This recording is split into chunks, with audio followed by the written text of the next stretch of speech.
আল্লাহ নবী বলছেন কম পর্যায়ে আমরা পড়ি 3 বার, উপরে 5 বার 7 বার পড়ি, কারণ এই তসবিহটা আল্লাহ এত খুশি সন্তুষ্ট হয়ে যায়।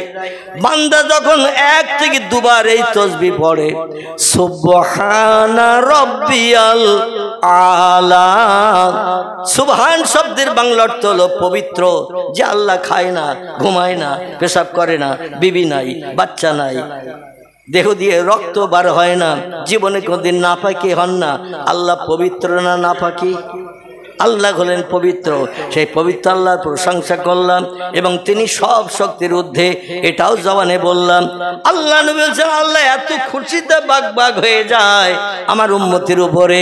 আল্লাহ ডেকে বলে, যা রে বান্দা যা, আমি তোর সারা জীবনের গুনাহ মাফ করে দিয়ে বেগুনাহ মাসুম বানিয়ে দিলাম। সেজদাটার এত বেশি মর্যাদা, এই জন্য একটু বেশি বেশি পড়া ভালো না খারাপ? হাঁস তবু পানির তলায় শামুক খুঁজতে দেরি করে, মুসলমান সেজদায় যে উঠতে তত দেরি করে না। ঠিক বললাম না ভুল বললাম? আর কোন রকমে এখন দেখছি আমি আমার বাস্তব জীবনে, জুমার দিন মানুষ নামাজ পড়তে আসে করাকাত 2 রাকাত। আচ্ছা, জুমার দিন নামাজ কত রাকাত একজন বলেন তো? আল্লাহু আকবার, সঠিক উত্তর দিয়েছেন। জুমার দিন টোটাল নামাজ হলো 22 রাকাত। 22-এর 20 হজব হয়ে গেছে। কোন রকমে ইমাম সাহেব সূরা কেরাত পড়ছে, দৌড়িয়ে ছুটে এসে মুয়াজ্জিন একামত দিচ্ছে, ছুড়ে এসে আল্লাহু আকবার। আর ইমামের সঙ্গে 2 রাকাত নামাজ পড়া হয়ে গেছে, ডাইনে বামে সালাম, আসসালামু আলাইকুম ওয়া রাহমাতুল্লাহ, আসসালামু আলাইকুম ওয়া রাহমাতুল্লাহ। অধিকাংশ ব্যক্তি জুতো খোঁজার জন্য তোলপাড় লাগায়। ঠিক বললাম না ভুল বললাম? কারণ ইমাম সাহেব নামাজের পরে দোয়া করবে। রাসূল বলছেন, আল জুমাতু আগেরুন আল জুমাতু আজহেরুন, জুমার দিন খুশির দিন, জুমার দিন শান্তির দিন, জুমার দিন হলো দোয়া কবুলের দিন। জোরে বলুন একটু সুবহানাল্লাহ। তিরমিজি শরীফের হাদিস, নাসাই শরীফের হাদিস, আল্লাহর পয়গম্বর বলছেন জুমার দিন এত খুশির দিন, এত আনন্দের দিন, 1 সপ্তাহ বান্দা যত সগীরা গুনাহ ভুলভালের মাধ্যম দিয়ে করেছে, যেই জুমার নামাজে অ্যাটেন্ড করে সারা সপ্তাহের সগীরা গুনাহ আল্লাহ মাফ করে বেগুনাহ বানিয়ে দেয়। জুমার দিন ইমাম সাহেব মেহরাবে যে বসা থেকে নিয়ে মেহরাব থেকে ওঠা পর্যন্ত নামাজ শেষ করে ইমাম সাহেব দেখবেন মেহরাব থেকে উঠে আসে। যত সময় ইমাম মেহরাব থেকে না উঠে আসে, আল্লাহ পাক জুমার দিন রসিলা করে আসমানি রহমতের দরজা সব খুলে দিয়ে দেন আর বলেন, বান্দারে উদুনি, আমার কাছে তোমরা চাও চাও। কার কি সমস্যা আছে? 1 সপ্তাহ আসার সুযোগ পাবে না, আজ খুশির দিন বানিয়েছি। কার কি দাবি আছে, চাওয়ার আছে, আমার কাছে চাও। তো ইমাম সাহেব মেহরাব থেকে যদি উঠে যায় আর সেও না, আমার রহমতের দরজা বন্ধ করে দিয়ে থাকি। এই জন্য আমরা আহলে সুন্নাতুল জামাতের আকীদা বিশ্বাসী মানুষ, নামাজ শেষ হয়ে যাওয়ার পরও একটু দোয়া করি না? নামাজ শেষ হয়ে যাওয়ার পরও শেষে একটা দোয়া হয় না? আপনাদের মসজিদেও হয়, আলহামদুলিল্লাহ। কিন্তু বর্তমান 21 শতাব্দীর যুগে কিছু দল মতপথের মানুষ আছে যাদের নাম আহলে হাদিস, যাদের নাম ওহাবি, যাদের নাম জামাত ইসলামী, যাদের নাম তবলিগি। এরা কিন্তু শেষ দোয়া কখন হয় আল্লাহ খবর রাখে, ওরা রাখে না। ঠিক বললাম না ভুল বললাম? কোন রকমে ডাইনে বামে সালাম ফিরিয়ে দিয়েছেন 2 রাকাত ফরজ, দোয়ায় ওরা শরীক হতে চায় না। তার কারণ আমি মনে মনে চিন্তা করি, ওদের বাজার করে করে থলি ভর্তি হয়ে গেছে। থলির মুখে চেন টেনে দিয়ে 10 টাকার তালা লাগিয়ে দিয়ে চাবিটা কোনো পুকুরে কিংবা সাগরে ফেলে দিয়েছে, নদীতে। চাবি আর খুঁজে পাওয়ার লাইন নাই, তালা খোলার আর দরকার নাই, আর চেন টেনে ভিতরে ঢুকানোর আর কোনো সুযোগ নাই। আমল নামার থলি ওদের ভর্তি, যার কারণে থলির মুখে চেন টেনে তালা লাগিয়ে চাবি ফেলে দিয়েছে নদীতে, চাবি ফেলে দিয়েছে পুকুরে, চাবি ফেলে দিয়েছে সাগরে। চাবি খুঁজে পাওয়ার লাইন নাই, থলি খোলার সুযোগ নাই। ওদের আমল নামার থলি ভর্তি, তাই ওরা একটু দোয়াই পর্যন্ত শরীক হতে চায় না। ঠিক বললাম না ভুল বললাম? আমি আপনাদের কাছে জিজ্ঞাসাবাদ করি, আমাদের আমল নামার থলি ভর্তি না খালি? সবাই একমত? এর ভিতরে কোন লোকের থলি ভর্তি হয়নি এখনো? হয়েছে? আমার ভাইরা, আরে আপনার মগজে কি বলে? আবু বকর সিদ্দিক সারা জীবন কেঁদেছেন, ফরজ নামাজ অন্তে আল্লাহর কাছে হাত তুলে চোখের পানি ফেলে কেঁদেছেন, আল্লাহ ইসলাম শরীয়তের তেমন কিছু করতে পারিনি, নবীর সঙ্গে হয়ে যা কিছু করেছে তোমার দরবারে কবুল হয়েছে কিনা জানি না, হাসর আমি কি জবাব দেব? আয় আল্লাহ, আমার আমল নামার থলি এখনো ভর্তি হয়নি, তাই তোমার কাছে চাই আল্লাহ তুমি রহমত দান করে আমার আমল নামার থলিটা ভর্তি করে দাও। যে লোকটি দুনিয়ায় বেঁচে থাকতে জান্নাতের সার্টিফিকেট পেয়েছেন, এই লোকটি পর্যন্ত দোয়া করেছেন, চোখের পানিতে বুক ভাসিয়ে কেঁদেছেন। আর আমরা কত বড় আমলকারী হয়ে গেছি, আমাদের আর দোয়ার প্রয়োজন নাই। আল্লাহ নবী যার সম্পর্কে বলেছেন, তাম পৃথিবীর সব মানুষের শতামল নেকামল, অলি আউলিয়া গস কুতুব নকিব আবদাল হাজি গাজী সুফি দরবেশ সাধারণ মানুষ সবাইকে নিয়ে একটা দল বানিয়ে ওই দলের মানুষের সবগুলো যদি দাড়ি পাল্লার একদিকে চাপানো হয়, আর অনলি ফর কেবল আবু বকরের নেকি সবগুলো সৎ কাজগুলো অন্য দাড়ি পাল্লায় যদি চাপানো হয়, রসুল বলছে লা শাক্কা ফিহে, কোনো শক সবার সন্দেহ নাই, আমার আবু বকরের দাড়ি পাল্লার দিকে মনি কাটা ঝুঁকে যাবে। সেই লোকটা পর্যন্ত দোয়া থেকে বঞ্চিত হয় নাই, কেঁদেছে আর দোয়া করেছেন। আর দোয়া মুখ্য এবাদাত, এবাদাতের নির্জর মজুরি হলো দোয়া। জোরে বলুন একটু সুবহানাল্লাহ। কোন আলেমের বাবার ক্ষমতা নাই এই হাদিসটা কেটে দিতে পারে। নবীজির সহি জবানি আদ-দুআউ মুখ্যুল ইবাদাত, ইবাদাতের নির্জর মজুরি খাটলে পরিশ্রম করলে বিকালবেলা মালিকের কাছে যেমন মজুরি চাইতে যাই, টাকা চাইতে যাই, মালমাত্তা কিনতে হবে, সংসার চালাতে হবে। পরিশ্রম করলাম, নামাজ পড়লাম, নামাজের মজুরি আমরা চাইব না, ফেলে রেখে আসবো, মজুরি চাইব। এই জন্য দোয়া করাটা হলো ইবাদতের নির্জর প্রধান জিনিস। দোয়া অবশ্যই করতে হবে। যাদের থলি ভর্তি মরণের পরে সরাসরি জান্নাতে যাবে, তাদের আর সময় দিয়ে দোয়া করার দরকার নাই। তবে আমাদের আমলনামার থলি মরণের দিনও পর্যন্ত খালি থাকবে না, ভর্তি হবে, খালি থাকবে। ওমরের মতো মানুষ, আবু বকর সিদ্দিক 2 বছর রাজত্ব করার পরে বৃদ্ধ বয়স হয়ে গেল। আমার নবীর বয়স 63, আবু বকরের বয়স হলো 63। জোরে বলুন সুবহানাল্লাহ। আবু বকর কাঁদতো আর বলতো, আল্লাহ আমি 2 বছর মদিনার রাষ্ট্রনেতা হয়েছি, আর যিনি হয় রাষ্ট্রনেতা তাকে 5 ওয়াক্ত ইমাম হয়ে নামাজ পড়াতে হয়। এটা ছিল মুসলমানদের ধর্মীয় বিধানের আইন কানুন। যিনি হবেন রাষ্ট্রনেতা, জনগণের নেতা, তিনি হবেন আবার মসজিদে নববীর ইমাম, যে মসজিদে 1 রাকাত নামাজ পড়লে 50,000 রাকাত নামাজ পড়ার সব সঙ্গে সঙ্গে আমল নামার থলিতে জুটে যায়। জোরে বলুন সুবহানাল্লাহ। কাঁদতেন আর বলতেন, নামাজ অন্তে আল্লাহ আমি পয়গম্বরের থেকে হায়াত বেশি চাই না, পয়গম্বরের থেকে হায়াত কম চাই না। আবু বকর সিদ্দিকের বয়স যখন 38, আমার নবীর বয়স তখন 40। বোঝা গেল? আবু বকর সিদ্দিকের বয়স যখন 38, নবীর বয়স তখন 40। এই 40 বছর বয়সে নবী হেরা পাহাড় থেকে ফিরে এসে মক্কা নগরীতে প্রথম কলেমার দাওয়াত দিলেন। আল্লাহ বলেন, ওয়ানজির আশিরাতাকাল আকরাবিন, আমার হাবিব গো আপনি এই পাহাড়ের গুহার উপরে, বিশেষ করে হেরা পাহাড়, জাবালে নূর যারে বলা হয়েছে, এই পাহাড়ের মাথায় 3500 ফুট উঁচু পাহাড়, এই পাহাড়ের মাথায় থাকতে হবে না, আপনি আপনাকে আমি আপন বানিয়ে নিয়েছি, আমার কথা দেশের মানুষের কাছে একটু প্রচার প্রসার করেন, একটু দাওয়াত দেন জনগণের কাছে। লা ইলাহা ইল্লাল্লাহু মুহাম্মাদুর রাসূলুল্লাহ। তোমার পাড়া প্রতিবাসীর কাছে আগে কলেমার দাওয়াত দাও। বলেনি 11 কিলোমিটার দূরে যেয়ে বক্সা বিড়িয়ে নিয়ে পড়িয়ে ওখানে কলেমার দাওয়াত দাও। 40 কিলোমিটার দূরে চলে যাও, আসামে যাও, ত্রিপুরায় যাও, সেখানে যে 1.5 মাস 2 মাস থাকো। এটা কিন্তু আল্লাহ কোরআনে বলেনি। তোমার পাড়া প্রতিবাসী, আপনজন, আত্মীয় স্বজন যারা একই অন্নভুক্ত, তাদের কাছে আগে কলেমার দাও। বউ নামাজ পড়ে না, মেয়ে নামাজ পড়ে না, আর আসামে যেয়ে 3 চিল্লায় বসে আছে 340 120 দিন। বাড়ি ফেরার আগে যুবতী মেয়ে আউট, যুবতী মেয়ে আউট, তাও মুসলমানের ছেলের সঙ্গে নয়, হিন্দু ছেলের সঙ্গে।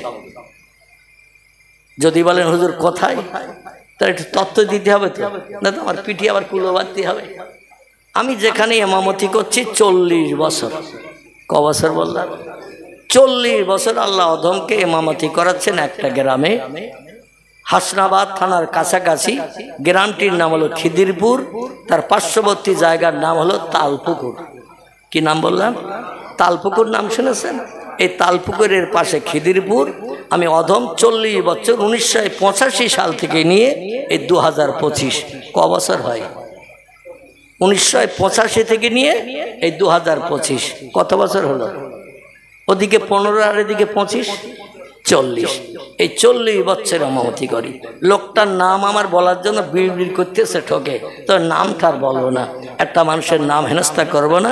তো পরিচয় দিচ্ছে, আমার মসজিদের একেবারে দক্ষিণ গায়ে তার বাড়ি, মাঝখানে রাস্তা, এধারে মসজিদ, ওধারে তার বাড়ি। নামটার বলবো না, বোঝা গেল? এধারে মসজিদ, মাঝখানে রাস্তা, ওধারে তার বাড়ি।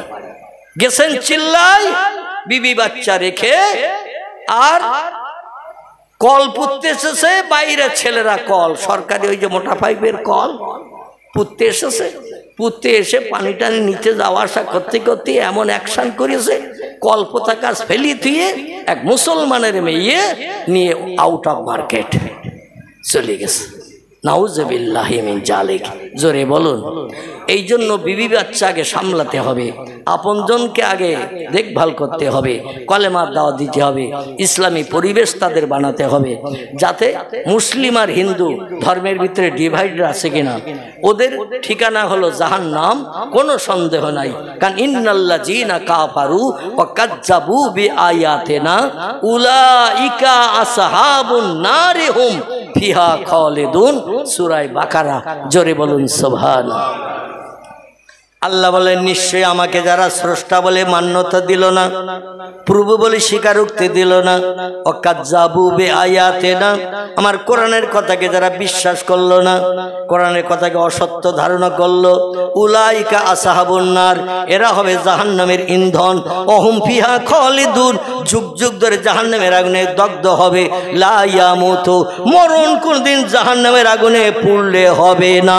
ওয়ালা ইখরিজ ফিহা, আগুন থেকে কোনো বন্ধু এসে দুদিনের জন্য বাইরে বার করতেও পারবে না। জোরে বলুন একটু আমিন। বন্ধু বান্ধব খবর নেবে তো, আমার মহব্বতের বন্ধু দুনিয়ায় ছিল, জাহান্নামে দগ্ধ হচ্ছে, যেই একটু বার করি এ খবর নেবে। দুনিয়ায় যতদিন বেঁচে আছেন, বন্ধুত্বের কারণে চাটা খাইয়েছেন, রুটি খাইয়েছেন, সিনেমার টিকিট দিয়েছেন, নাউজুবিল্লাহ, হয়তো একটু খোঁজ নিতে পারে। তবে বন্ধু হয় সুখের দিনের, বন্ধু হয় সুখের দিনের, দুঃখের দিনের বন্ধু কেউ হয় না। যখন দুঃখে পড়বেন, বিপদে পড়বেন, মুসিবতে পড়বেন, বন্ধুর আর খোঁজ পাওয়া যায় না। আমি তার বাস্তব ভুক্তভোগী।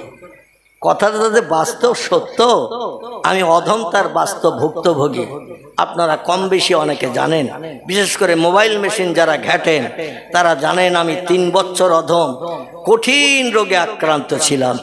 আমার গ্রামের 95% মানুষের ধারণা ছিল আমি আর বাঁচব না। মাইকে কখন খবর দেবে মৌলবী মারা গেছে, জানাজা কখন হবে একটু শুনবো, সময় পেলে যে একটু জানাজা পড়বো। এটা ছিল আমার গ্রামবাসীর ধারণা। আমার নিজের কথা বলছি, আমার 100-এর মধ্যে 100% ধারণা ছিল যে কঠিন রোগে আমি আক্রান্ত হয়েছি, এই রোগ থেকে বাঁচার লাইন নাই। আমার পাশে একটা ঘরে 17 জন করে মানুষ ডায়ালিসিস করত। 2.5 বছর উপরে ডায়ালিসিস হয়েছে কলকাতায়। আমার বসিরহাট থেকে 85 কিলোমিটার রাস্তা, কলকাতা কালিকাপুর জায়গাটির নাম, KKI হসপিটালের নাম, 5 তলা বিল্ডিং, কলকাতা কিডনি ইনস্টিটিউট। আমার 2টি কিডনি খারাপ হয়ে গিয়েছিল, ড্যামেজ। 24 ঘন্টায় 1 ফোঁটাও পেশাব হতো না। যা পানি খেতাম সব দেহের ভিতরে জমে যেত। আর মরা ব্যাঙের চেহারা যেমন 3 দিন পরে ফুলে মোটা হয়, ওইরকম মুখ ফুলে যেত, হাত ফুলে যেত, পা ফুলে যেত, চেহারা সব ফুলে যেত। পানি 1 ফোঁটাও বার হতো না, পেশাব হতো না, কিডনি ড্যামেজ হয়ে গেছে। তাই একদিন বেদ একদিন আমাকে 2.5 বছর উপরে ডায়ালিসিস করতে যেতে গেছে। বেডে শুয়ে থাকতে হতো 4 ঘন্টা। ক ঘন্টা? এই হাতের মোটা শিরা এখনো দাগ আছে, এই শিরার ভিতরে মোটা সুচ ফুটিয়ে দিয়ে 4 ঘন্টা রক্ত টেনে নিয়ে মেশিনে শোধন করে আবার আরেকটা জায়গা দিয়ে ভরা হতো। এইভাবে 4 ঘন্টা ডায়ালিসিস করতে করতে কত মেয়েরা কত ছেলেরা, কেউ বলতো ভগবান, কেউ বলতো আল্লাহ, আল্লাহ বাঁচাও, আর পাচ্ছি না, আল্লাহ মরণ দাও, এত কষ্ট সহ্য করতে পারছি না। কেউ বেহুশ হয়ে যেত, কেউ সেন্সলেস হয়ে যেত, কেউ বা বমি করত, কেউ বা ওকটানা হতো। এক একজনের এক একটা দৃশ্য। কর্তৃপক্ষ কাউকে ঢুকতে দিত না, দেখতে যেতে বাইরে থাকতো তারা। আর ওই স্বেচ্ছাসেবিকা যারা ছিল, স্বেচ্ছাসেবক যারা ছিল, কেরা বেহুশ হচ্ছে, কেরা বমি করতেছে, কেরা ওকটানা করতেছে, কার পাশ শিরা ছিঁড়ে যাওয়ার মতন হচ্ছে, চিল্লাচ্ছে, ওরা দৌড়িয়ে এসে তাদের পরিষেবা দিত। কত মানুষ আমার পাশে মৃত্যুবরণ করেছে, ডায়ালিসিস টানতে পারেনি, এসেছে জিন্দা আর অ্যাম্বুলেন্সে করে নিয়ে বাড়ি চলে গেছে কবরে বা শ্মশানে দাফন করার জন্য। আমারও ধারণা ছিল বাঁচবো না। তো বাংলা একটা প্রবাদ আছে, রাখে আল্লাহ মারে কে, আর মারে আল্লাহ রাখে কে। প্রবাদটা যে বাস্তব সত্য সেটা আমি নিজেই অনুভব করেছি। আপনাদের মতো আমি অধম, আমার কিছু ভক্ত আছে এই পশ্চিম বাংলা, বিহার, উড়িষ্যা, এমনকি হায়দ্রাবাদ, বোম্বে, দিল্লি, বিভিন্ন জায়গায় আমার ভক্তরা কাজকর্ম করে। সারা বাংলাদেশে আমি অধম। 7 বছরে 51টার মতো জেলা আমি ঘুরেছি। আবার এই দাওয়াত আছে এবছর, 5 বছর পরে যাব, দাওয়াত আছে এই ডিসেম্বরে, সম্ভবত 26 কি 27 তারিখের দিকে যাব। যাই হোক, সেখানকার মানুষ দোয়া করে সদমের জন্য। আল্লাহ পাক রব্বুল আলামিন মানুষের দোয়া বিদ্যুতের মতো কবুল করে থাকেন। জোরে বলুন একটু সুবহানাল্লাহ। আর মানুষের দোয়া বিদ্যুতের মতো কবুল করার কারণে আমি কবরে যাত্রী আর চেয়ারে বসে আপনাদের সঙ্গে দুটো দিন শরীয়তের কথা বলার সুযোগ পেয়েছি, অন্যথায় বাঁচার লাইন ছিল না।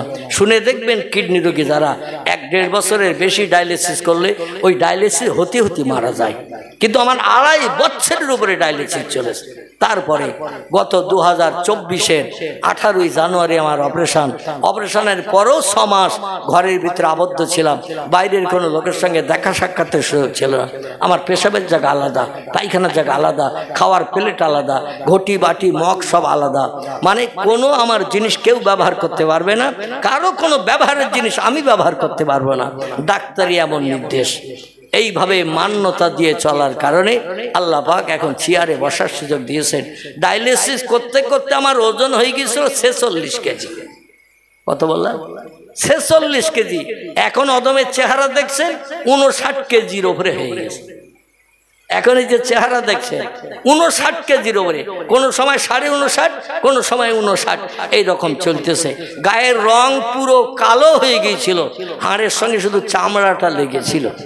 এখন আল্লাহ একটু গোস্ত টোস্ত দিয়েছে, টিপলে বুঝতে পারছি। মেজে বসলো পর্যন্ত পাঁচার হাড়ে লাগতো, মানে চামড়া বলতে কিছু, গোস্ত তো নাই, চামড়া বলতে ছিল না। এখন একটু বসতে পারি। যাই হোক, আমি যেটা বলতে চাচ্ছি, আল্লাহ যদি কাউকে হায়াতে বাঁচান, পৃথিবীর কোনো মানুষ তারে মারতে পারেন? পয়গম্বর ইউনূস আলাইহিস সালাম টুপ করে একটুখানি তত্ত্ব দিয়ে আবার চলে যাব সেদিকে।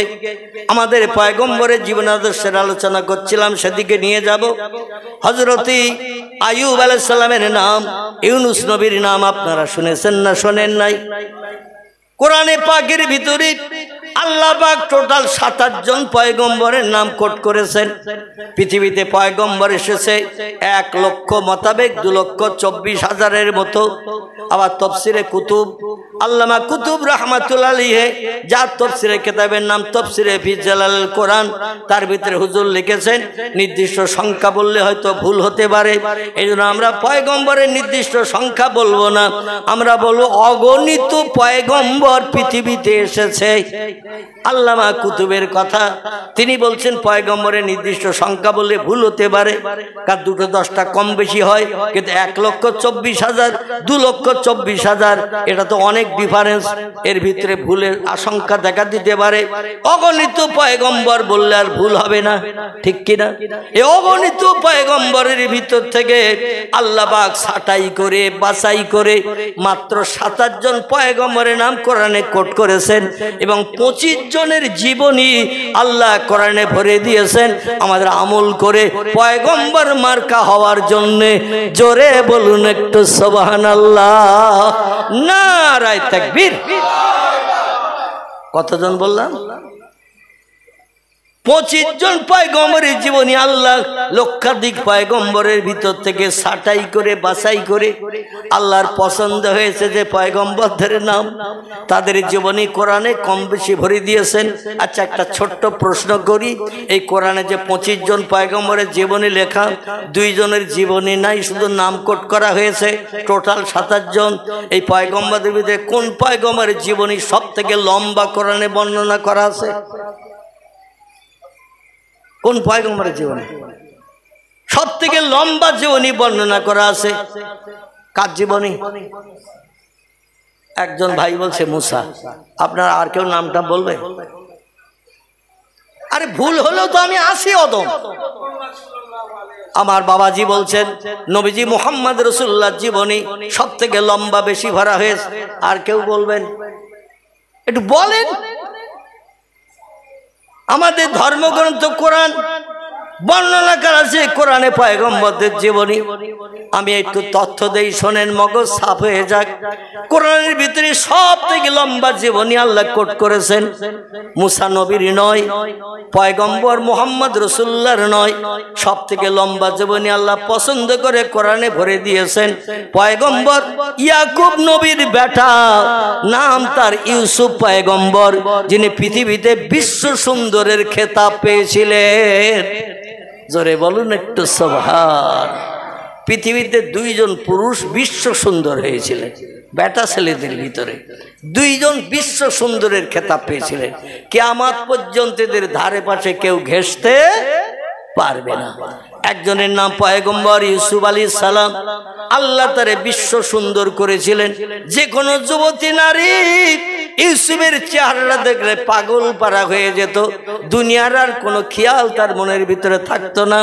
এমনকি আব্দুল আজিজ বাদশার স্ত্রী, যার নাম ছিল বিশ্ব সুন্দরী জোলাইখা, জোলাইখা কি নাম? বিশ্ব সুন্দরী জোলাইখা 6 বছর মতান্তরে 7 বছর বয়সে ইউসুফকে বাজার থেকে কিনে নিয়ে এসে স্ত্রীর হাতে তুলে দিল।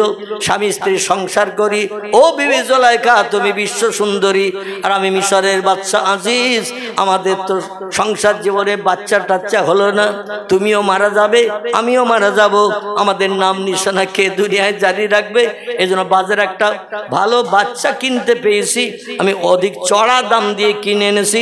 ছেলেটার চেহারা দেখতে খুব সুন্দর, এজন্য এর লালন পালন করো, মানুষ করো, বড় করো। তুমি আমি যখন চলে যাব, আমাদের অভিভাবক হিসাবে আমাদের সন্তান এই ছেলেটা রাজ সিংহাসনে বসবে। মায়ের দায়িত্ব পালন করে জোলাইখা, খুব সংক্ষেপ কথা বলছি, একটুখানি তথ্যমূলক। মায়ের দায়িত্ব পালন করে যৌবনাক্ত যুবতী জোলাইখা সন্তানকে সন্তান মনে করি নিয়ে যার বাপের ঠিকানা নাই, মায়ের ঠিকানা নাই। কারণ ভাইরা জঙ্গলে কুয়ার কাছে নিয়ে যেয়ে বললো কুয়ায় খুব ভালো জিনিস আছে, দেখ। রোজ আমরা আসি উট ভেড়া দুম্বা চড়াতে, আর এই কুয়ার ভিতরে দেখে আনন্দ করে বাড়ি যাই, তাই রোজ আসি। তোকে বাপ একদিন ছেড়ে দিয়েছে, একটু দেখ, রোজ তুই আমাদের সঙ্গে আসবি ভালো জিনিসটা দেখার জন্য। সুন্দর জিনিস যে কোনো বাচ্চা দেখতে চায় না, চায় না, একটু তাকিয়ে দেখ।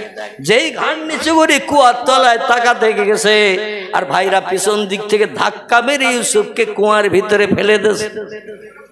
কুয়ার ভিতরে ফেলে দিয়ে একটা ভেড়া জবাই করে ভেড়ার রক্ত ওর গায়ের জামাটা খুলে নিয়েছিল কুয়ায় ফেলার আগে। কারণ অনেক ছেলেরা খেলা করে, যখন জামা টামা খুলে রেখে দেয় মাঠের পাশে, খেলা শেষ হয়ে গেলে জুতো জামা নিয়ে বাড়ি আসে। ওরা জামাটা খুলে নিয়েছিল, জামাটা একটু ছিঁড়ে ফেলেছে ইচ্ছাকৃত, ছিঁড়ে ফেলে ওতে ভেড়ার রক্ত মাখিয়ে বাড়ির কাছাকাছি এসে, আমাদের দেশে বাপ যদি মারা যায়, মা যদি মারা যায়, মেয়েরা 21 কিলোমিটার রাস্তা আসতেছে খুব ভালো, আর বাপের বাড়ির কাছাকাছি এসে এইবার মায়া কান্না শুরু করেছে। আমেন আবু, রমিস আবু, জোহর আবু বলছে বোধহয় ওই সে সকিনা আসতেছে, ওই সেই সকিনা আসতেছে, আসাল খেয়ে পড়তেছে রাস্তা। এত সময় কাঁদিনি, বাপের বাড়ির কাছে সে কান্নার এমন আওয়াজ তুলেছে, মেয়েরা দৌড়িয়ে দিয়ে পাজা করে জড়িয়ে ধরে বলছে থাম, যা হওয়ার হয়ে গেছে, আর কোনো উপায় নাই, হঠাৎ স্ট্রোক হয়ে মারা গেছে। এরম ঘটনা ঘটনা ঘটনা। ওরা বাড়ির কাছে এসে ভাইরা মায়া কান্না কাঁদছে, বাপেরে দেখাবে আমাদের ভাইরে আমরা কিছু করি নাই। আসলে একটা বাঘ ওয়াকালা যে বা ইউসুফা, ওরা বলে একটা নেকড়ে বাঘ আমাদের ভাইকে খেয়ে ফেলেছে। সূরা ইউসুফের ভিতরে আল্লাহ কোরআনে তথ্য কোট করেছেন, ওয়াকালা জেবা ইউসুফা। ভাইরে এসে বলছে আব্বা আমরা মাঠে খেলা করছিলাম, ইউসুফ পাশের কাছে বসে আমাদের খেলা দেখছিল, আর ও দেখতে সুন্দর বলে বাঘ আমাদের কাউকে আর ধরিনি, ওরে এসে হালুম করে বড়ে ধরেছে। আমরা সব ভাইরা দৌড়িয়ে ছুটে গেলাম, যেয়ে ওরে ধরিয়ে টানাটানি করে বাঘের গালের থেকে ছাড়ানোর চেষ্টা করলাম, কিন্তু বাঘ এমন করে নাপটা মেরে ওরে গালে করে নিয়ে চলে গেল, ছেঁড়া জামা আমাদের হাতে। এই দেখুন তার রক্ত মাখা। পয়গম্বর ইয়াকুব বলছেন শোন, তোরা বলছিস আমার ছেলে ইউসুফের বাঘে খেয়ে নিয়েছে, আর আমার নাকে জিন্দা ইউসুফের গন্ধ আমার নাকে এসে লাগতেছে। জোরে বলুন একটু সুবহান। আচ্ছা আমরা কি বলতে পারবো ইউসুফ বেঁচে আছে, তার গায়ের গন্ধ হাওয়ার মাধ্যম দিয়ে বাপের নাকে লাগাচ্ছেন আল্লাহ কয়েক মাইল দূর থেকে। আল্লাহ পারেন না? পারেন না? আমরা যেটা পারি না সেটা করতে পারে কে? এই গন্ধ যদি আমরা শুকতে চাই এখানে বসে বাহ্যিক চোখ বন্ধ করে, দিল্লি, বোম্বাই, জাপান, জার্মানের খবর যদি নিতে চাই, আমরা পারবো না? পারবো না? লাকাদ খালাকনাল ইনসানা ফি আহসানি তাকবীম। আল্লাহ বলছেন যত সৃষ্টি পৃথিবীতে পাঠিয়েছি সব সৃষ্টির কাছে সেরা করেছি ইনসান, মানুষ জাতিকে। মানুষ হলো সেরা, এই জন্য মানুষ দুর্জয়কে পরাজয় করতে পারবে যদি আমারে রাজি করে নিতে পারে। নবী বলছেন মান কানা লিল্লাহ, যে ব্যক্তি আমি আল্লাহ আমার আপন হয়ে যায়, কানাল্লাহু লাহু, আমি আল্লাহ তার আপন হয়ে যাই। আমি আল্লাহ যার আপন হয়ে যায় তার আর কোনো ব্যক্তির সাহায্যের প্রয়োজন নাই। আমি তার জন্য এনাফ। অন্তরের চোখ খুলতে হবে, এখানে বসে টেলিভিশনের পর্দার মতো যেখানে দেখার ইচ্ছা করবো দেখতে পাবো। অন্তরের কান খুলতে হবে, এখানে বসে যে কোনো জায়গার খবর হাওয়ার মাধ্যম দিয়ে মোবাইল মেশিনে যদি বিজ্ঞানীরা হাজার হাজার মাইল দূরের খবর, কার কণ্ঠ, ছেলের কণ্ঠ কি মেয়ের কণ্ঠ, বাপের গলা কি মায়ের গলা, হাওয়ার মাধ্যম দিয়ে আমাদের কানে শোনায় না? শোনায় না? বিজ্ঞানীরা যদি এটা পারে, আল্লাহ কি অপারক? কি আল্লাহ কি অপারক? আল্লাহ বলছেন আমি তার থেকে বেশি পারি। তবে আমাকে যদি আপন বানাতে কেউ চাও, একটা কাজ তোমরা করে নাও। কাজটা কি? একটা কাজ করতে হবে, দুটো পাঁচটা না, একটা। আচ্ছা ওই কাজটা কি বলতে পারবেন কেউ? যদি না পারেন তাহলে আমি কোরআনের তথ্য দিয়ে কাজটার কথা বলি। কোরআনের 15 পারা, সূরাটির নাম সূরাতুল বনী ইসরাঈল। আল্লাহ সূরা বনী ইসরাঈলের ভিতরে তার আপন হওয়ার জন্য একটা কাজের কথা বলেছেন। সেই কাজটা আপনি বলবো, আপনারা শুনবেন না, আজকে থাকবে। হ্যাঁ, বলতে হবে। তাহলে তো আপনারা চালাক শ্রোতা দেখছি যে হুজুর এটা থাক, সামনের দিন এসে বলবেন, তাহলে আমার একটা চান্স বোধহয় থাকতো। কিন্তু আপনারা চালাক, সব আজকে শুনে নেবেন। আলহামদুলিল্লাহ। এই চালাক হওয়া ভালো না খারাপ? ইসলাম শরীয়তের দামি দামি কথাগুলো শোনার জন্য চালাক হওয়া ভালো। জোরে বলুন একটু সুবহানাল্লাহ।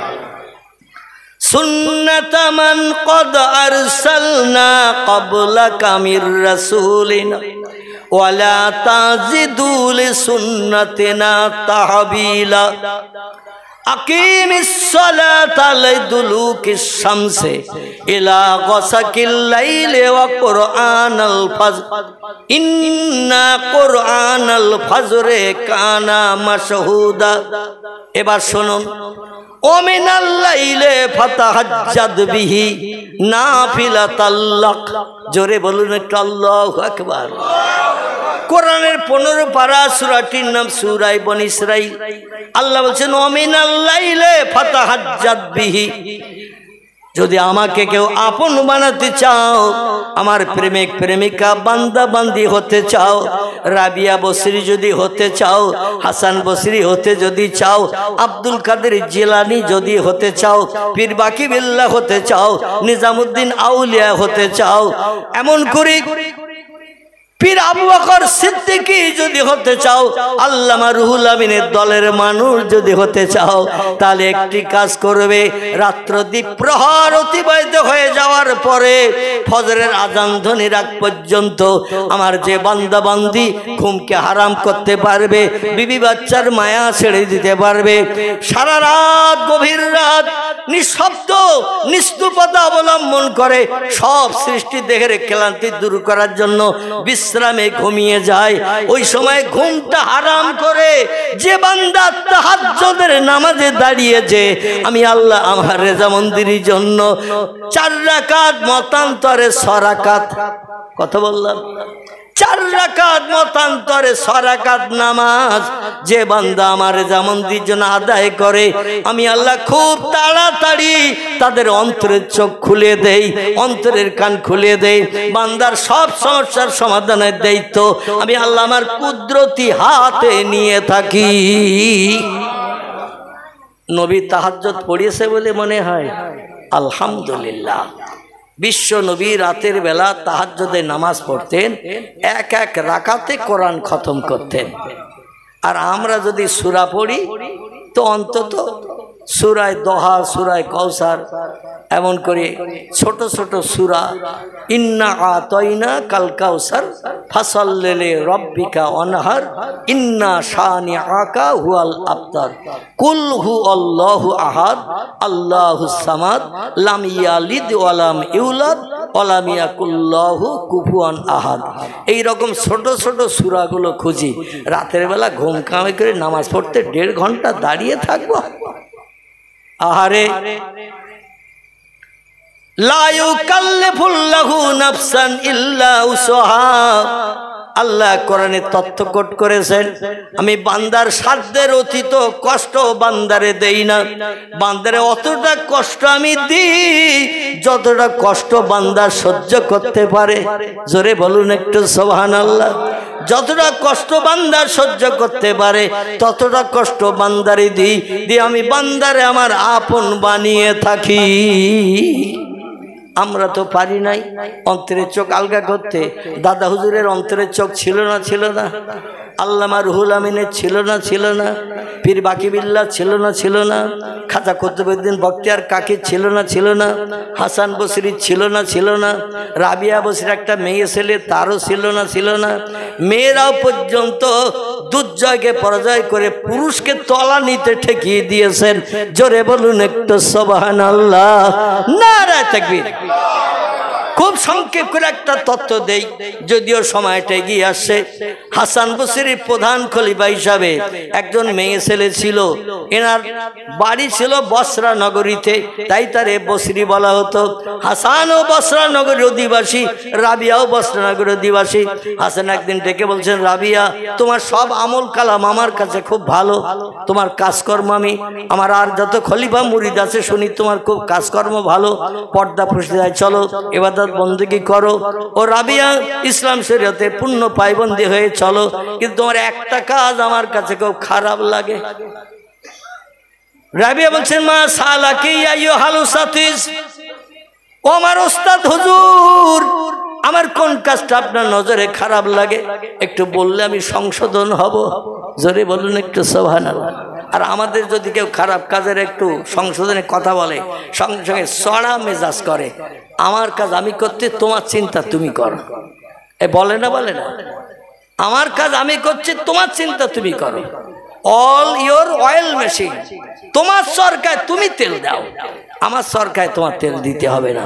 বর্তমান যুগের মানুষের কুঅভ্যাস বলেন না সুঅভ্যাস বলেন, মানুষকে একটা ভালো কথা বলে আপনি খুশি হতে পারবেন না, বরং আপনার অখুশি করে ছেড়ে দেবে। তো বললেন, হুজুর আমার কোন কাজটা আপনার কাছে খারাপ আমল হিসাবে বিবেচিত হয়েছে? হাসান বসরি বলছেন, ও রাবিয়া, পয়গম্বরের একটি হাদিস শোনো, নবীজির জবানে হাদিস বলবে, তাহলে সাগরেদ ভালো মনে শুনবে না খারাপ? কারণ নবীদের হাদিসের এহনাত যদি কেউ করে, শরীয়তের ফতোয়ার কেতাব নাম তার ফতোয়ায়ে হেদায়া, ফতোয়ায়ে দুররে মুহতার, ফতোয়ায়ে কাজী খান, ফতোয়ায়ে মহিদ, ফতোয়ায়ে আলমগীর, যত নামি দামি ফতোয়ার কেতাব আছে সব কেতাবে লেখকের একমত হয়ে লিখেছেন, আল্লাহর নবীর জবানি যদি কেউ মান্যতা দিতে অস্বীকার করে, খারাপ ধারণা করে, কুধারণা করে, লোকটা সঙ্গে সঙ্গে কাফের হয়ে যাবে, তার ঠিকানা হবে জাহান্নাম। মেনে চলতে পারি আর না পারি, খুব ভালো করে শোনেন, মেনে চলতে পারি আর না পারি, কোরআনের কোনো কথা, নবীর জবানে হাদিসের কথা আমরা কোনোদিন খারাপ ধারণা করব না। মেনে চলতে পারি না, আমার পক্ষে অসম্ভব।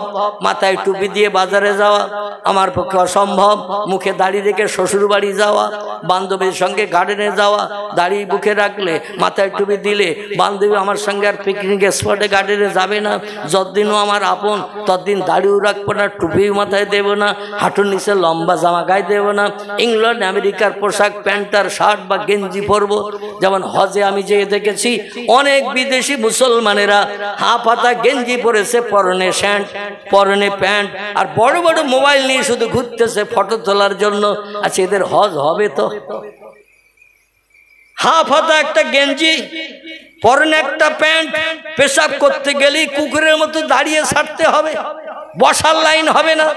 বড় একটা ক্যামেরা, ভিডিও করা ক্যামেরা হাতে নিয়ে ঘুরতেছে। জুমার দিন জুমার নামাজ হচ্ছে কাবার চাতলে, আর মুসল্লিরা জুমার নামাজ পড়ছে হাজিরা, আর ও দাঁড়িয়ে ক্যামেরায় করে ফটো তুলতেছে, কিরাম রুকুতে যায়, কিরাম সেজদায় যায়। জুমার নামাজের জন্য মাপ, ঠিক তো নাকি? এ মাপ আছে তো নাকি? আহারে, ফটো তুলতে চলে গেছে। কাবার শরীফের চাতলে জুতো পায়ে দিয়ে গট গট গট গট করে হাঁটতেছে। যে চাতলে 1 রাকাত নামাজ পড়লে 1 লক্ষ রাকাত নামাজ পড়ার সব আমার থলিতে আল্লাহ লিপিবদ্ধ করে দেন, আর সেই চাতলে জুতো পায়ে দিয়ে গট গট করে হাঁটতেছে। জোরে বলুন একটু নাউজুবিল্লাহ। রাবিয়া বলেন, হুজুর নবীজির হাদিস বলবেন, বলুন একটু শুনি। হাসান বসরি বলছেন, আল্লাহ নবী জানিয়েছেন, এ আমার উম্মত মণ্ডলীরা তোমরা শোনো, আন্নিকাহু মিন সুন্নতি ফামান রাগিবা আন সুন্নতি ফালাইসা মিন্নি। জোরে বলুন আমিন। আল্লাহ নবী বলছেন, বিয়ে করাটা হলো আমার সুন্নত। আমি একাধিক ক্রমে 13টা বিয়ে করেছি, কোন বা বর্ণনাকারীদের মতে 11টি বিবির নাম যারা করেছেন, 2 জন চাকরানির নাম তারা বাদ দিয়েছেন। আবার 13 জন যারা বলেছেন 2 জন চাকরানি ধরে 13 জন, খাদিজা, আয়েশা, উম্মে সালমা, উম্মে হাবিবা, জয়নাব বিনতে জাহার, জয়নাব বিনতে খোজাইমা, সৌদা, সুফিয়া, মাইমুনা, জাওয়ারিয়া, মারিয়া, এরা ছিলেন নবীজের বিবিগণ। জোরে বলুন একটু সুবহানাল্লাহ। নবী বলছেন আমি একাধিক ক্রমে 13টা বিয়ে করেছি জীবন যৌবনকে আমি নিষ্পোষণ করে রাখার জন্য, গরু ছাগল হাঁস মুরগির মতো চরিত্র নষ্ট না করার জন্য আমি বিবাহ বন্ধনে আবদ্ধ হয়েছি। আল্লাহ আমার জন্য বৈধ দান করেছিলেন, আমার জন্য যেটা বৈধ আপনাদের জন্য ওটা বৈধ নয়, দুনিয়ার সব উম্মতির জন্য বৈধ। ফানকিহু মা তাবা লাকুম মিনান নিসা মাসনা সুলাসা ওয়া রুবা। আল্লাহ কোরআনে সূরা বাকারায় তথ্য দিলেন, ও দুনিয়ার যুবক পুরুষেরা বিবাহ বন্ধনে আবদ্ধ হও, জীবন যৌবনের ক্ষুধা তাদের দিয়ে নিবৃত্তি করো। তো খবরদার তোমরা যেন চরিত্র নষ্ট করো না। কুকুর চরিত্র নষ্ট করে, গরু চরিত্র নষ্ট করে, হাঁস চরিত্র নষ্ট করে, মুরগি চরিত্র নষ্ট করে। ওরা কে বউ কে মা কে বোন কে কন্যা জাত বিচার করে না। ঠিক বললাম না ভুল বললাম? ওদের জন্য বিয়ের কোনো বন্ধন নাই, আল্লাহ আমাদের জন্য বিয়ের বন্ধন কোরআনে কোট করে দিয়েছেন। জোরে বলুন আমিন। আল্লাহ বলেন একটা স্ত্রী যদি তোমার জীবন যৌবনের ক্ষুধা নিবৃত্তি করতে না পারে, মাসনা তুমি দুটো বিয়ে করো। দুটো স্ত্রী যদি তোমাকে সংসারে সুখ দিতে না পারে, সলাসা তুমি 3টি বিয়ে করো। 3টি স্ত্রী যদি তোমার জীবনের সব সুখ শান্তি মিটাতে অক্ষম হয়, ও রোবা তুমি 4টা পর্যন্ত মেয়ে বিয়ে করে তোমার সংসার আনন্দ করে জীবনের সুখী সমৃদ্ধিশালী জীবন গঠন করতে পারবে, আমার তরফ থেকে তোমাদের জন্য বৈধ করা হলো। তবে শোনো, বিয়ে করার অনুমতি দিয়েছি 4 জন বলে, সবাই যেন 4 জন বিয়ে করতে যেও না, 4টে মেয়ে স্ত্রী বানাতে যেও না। কারণ আল্লাহ পরেই বলছেন ফাইন খিফতুম, যদি তোমাদের ভয় হয়, যদি তোমাদের চিন্তা হয়, আল্লাহ তাআদেলু, সব স্ত্রীর সঙ্গে ব্যবহার সমান করতে পারবে না। কাউরে কাছে টানবে, কাউরে দূরে পাড়ার ঘরের ভিতরে রেখে দেবে, কাউরে নিয়ে রাস্তার ধারে মেন রোডের ধারে 2তলা বিল্ডিং বানিয়ে বসবাস করবে। এই রকম কুচিন্তা তোমার ভিতরে যদি হয়, ফা ওয়াহে দাতান, একটা স্ত্রী তোমার জন্য যথেষ্ট। খবরদার তুমি আর বাড়তি বিয়ে করতে যাবে না। বিয়ে করো 4টি, অসুবিধা নাই, তবে সবাইকে সমান চোখে দেখতে হবে। নতুন স্ত্রীর জন্য বেনারসি সাউথ ইন্ডিয়ান স্বর্ণ কাতান জামদানি শাড়ি এনে নতুন স্ত্রীরে দেবে, আর পুরনো স্ত্রীর নসিবে সাদা খোল লাল পাড়, সাদা খোল নীল পাড়, একটা শাড়ি জুটবে না। কবরে আসার জন্য অপেক্ষা করো। নতুন স্ত্রীর বাড়ি বাংলাদেশের পর্দা রিলিজ আসবে, পুরনো স্ত্রীর ঘরে পচা চিংড়ি যাবে না।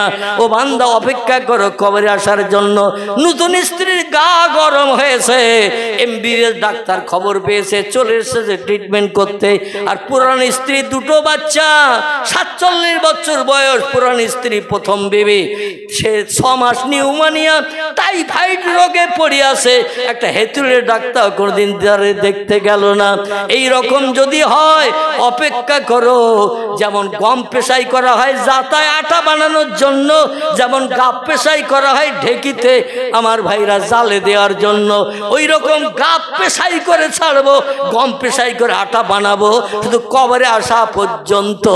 জোরে বলুন একটু নাউজুবিল্লাহ। বোঝা গেল তো? নবীজির একসঙ্গে স্ত্রী ছিল কটি বলতে পারবেন কেউ? আমি শেষ করে দিচ্ছি, দেখতে দেখতে অনেক লম্বা হয়ে গেছে, 12টা বাজতে যায়। কর্তৃপক্ষ আবার একটু বোঝা ঘাড়ে চাপিয়ে রেখেছেন, সে বোঝাটা না বইলে তো হবে না, দোয়া করার আগে বোঝাটা একটু বইতে হবে। বোঝা বুঝতে পারছেন তো?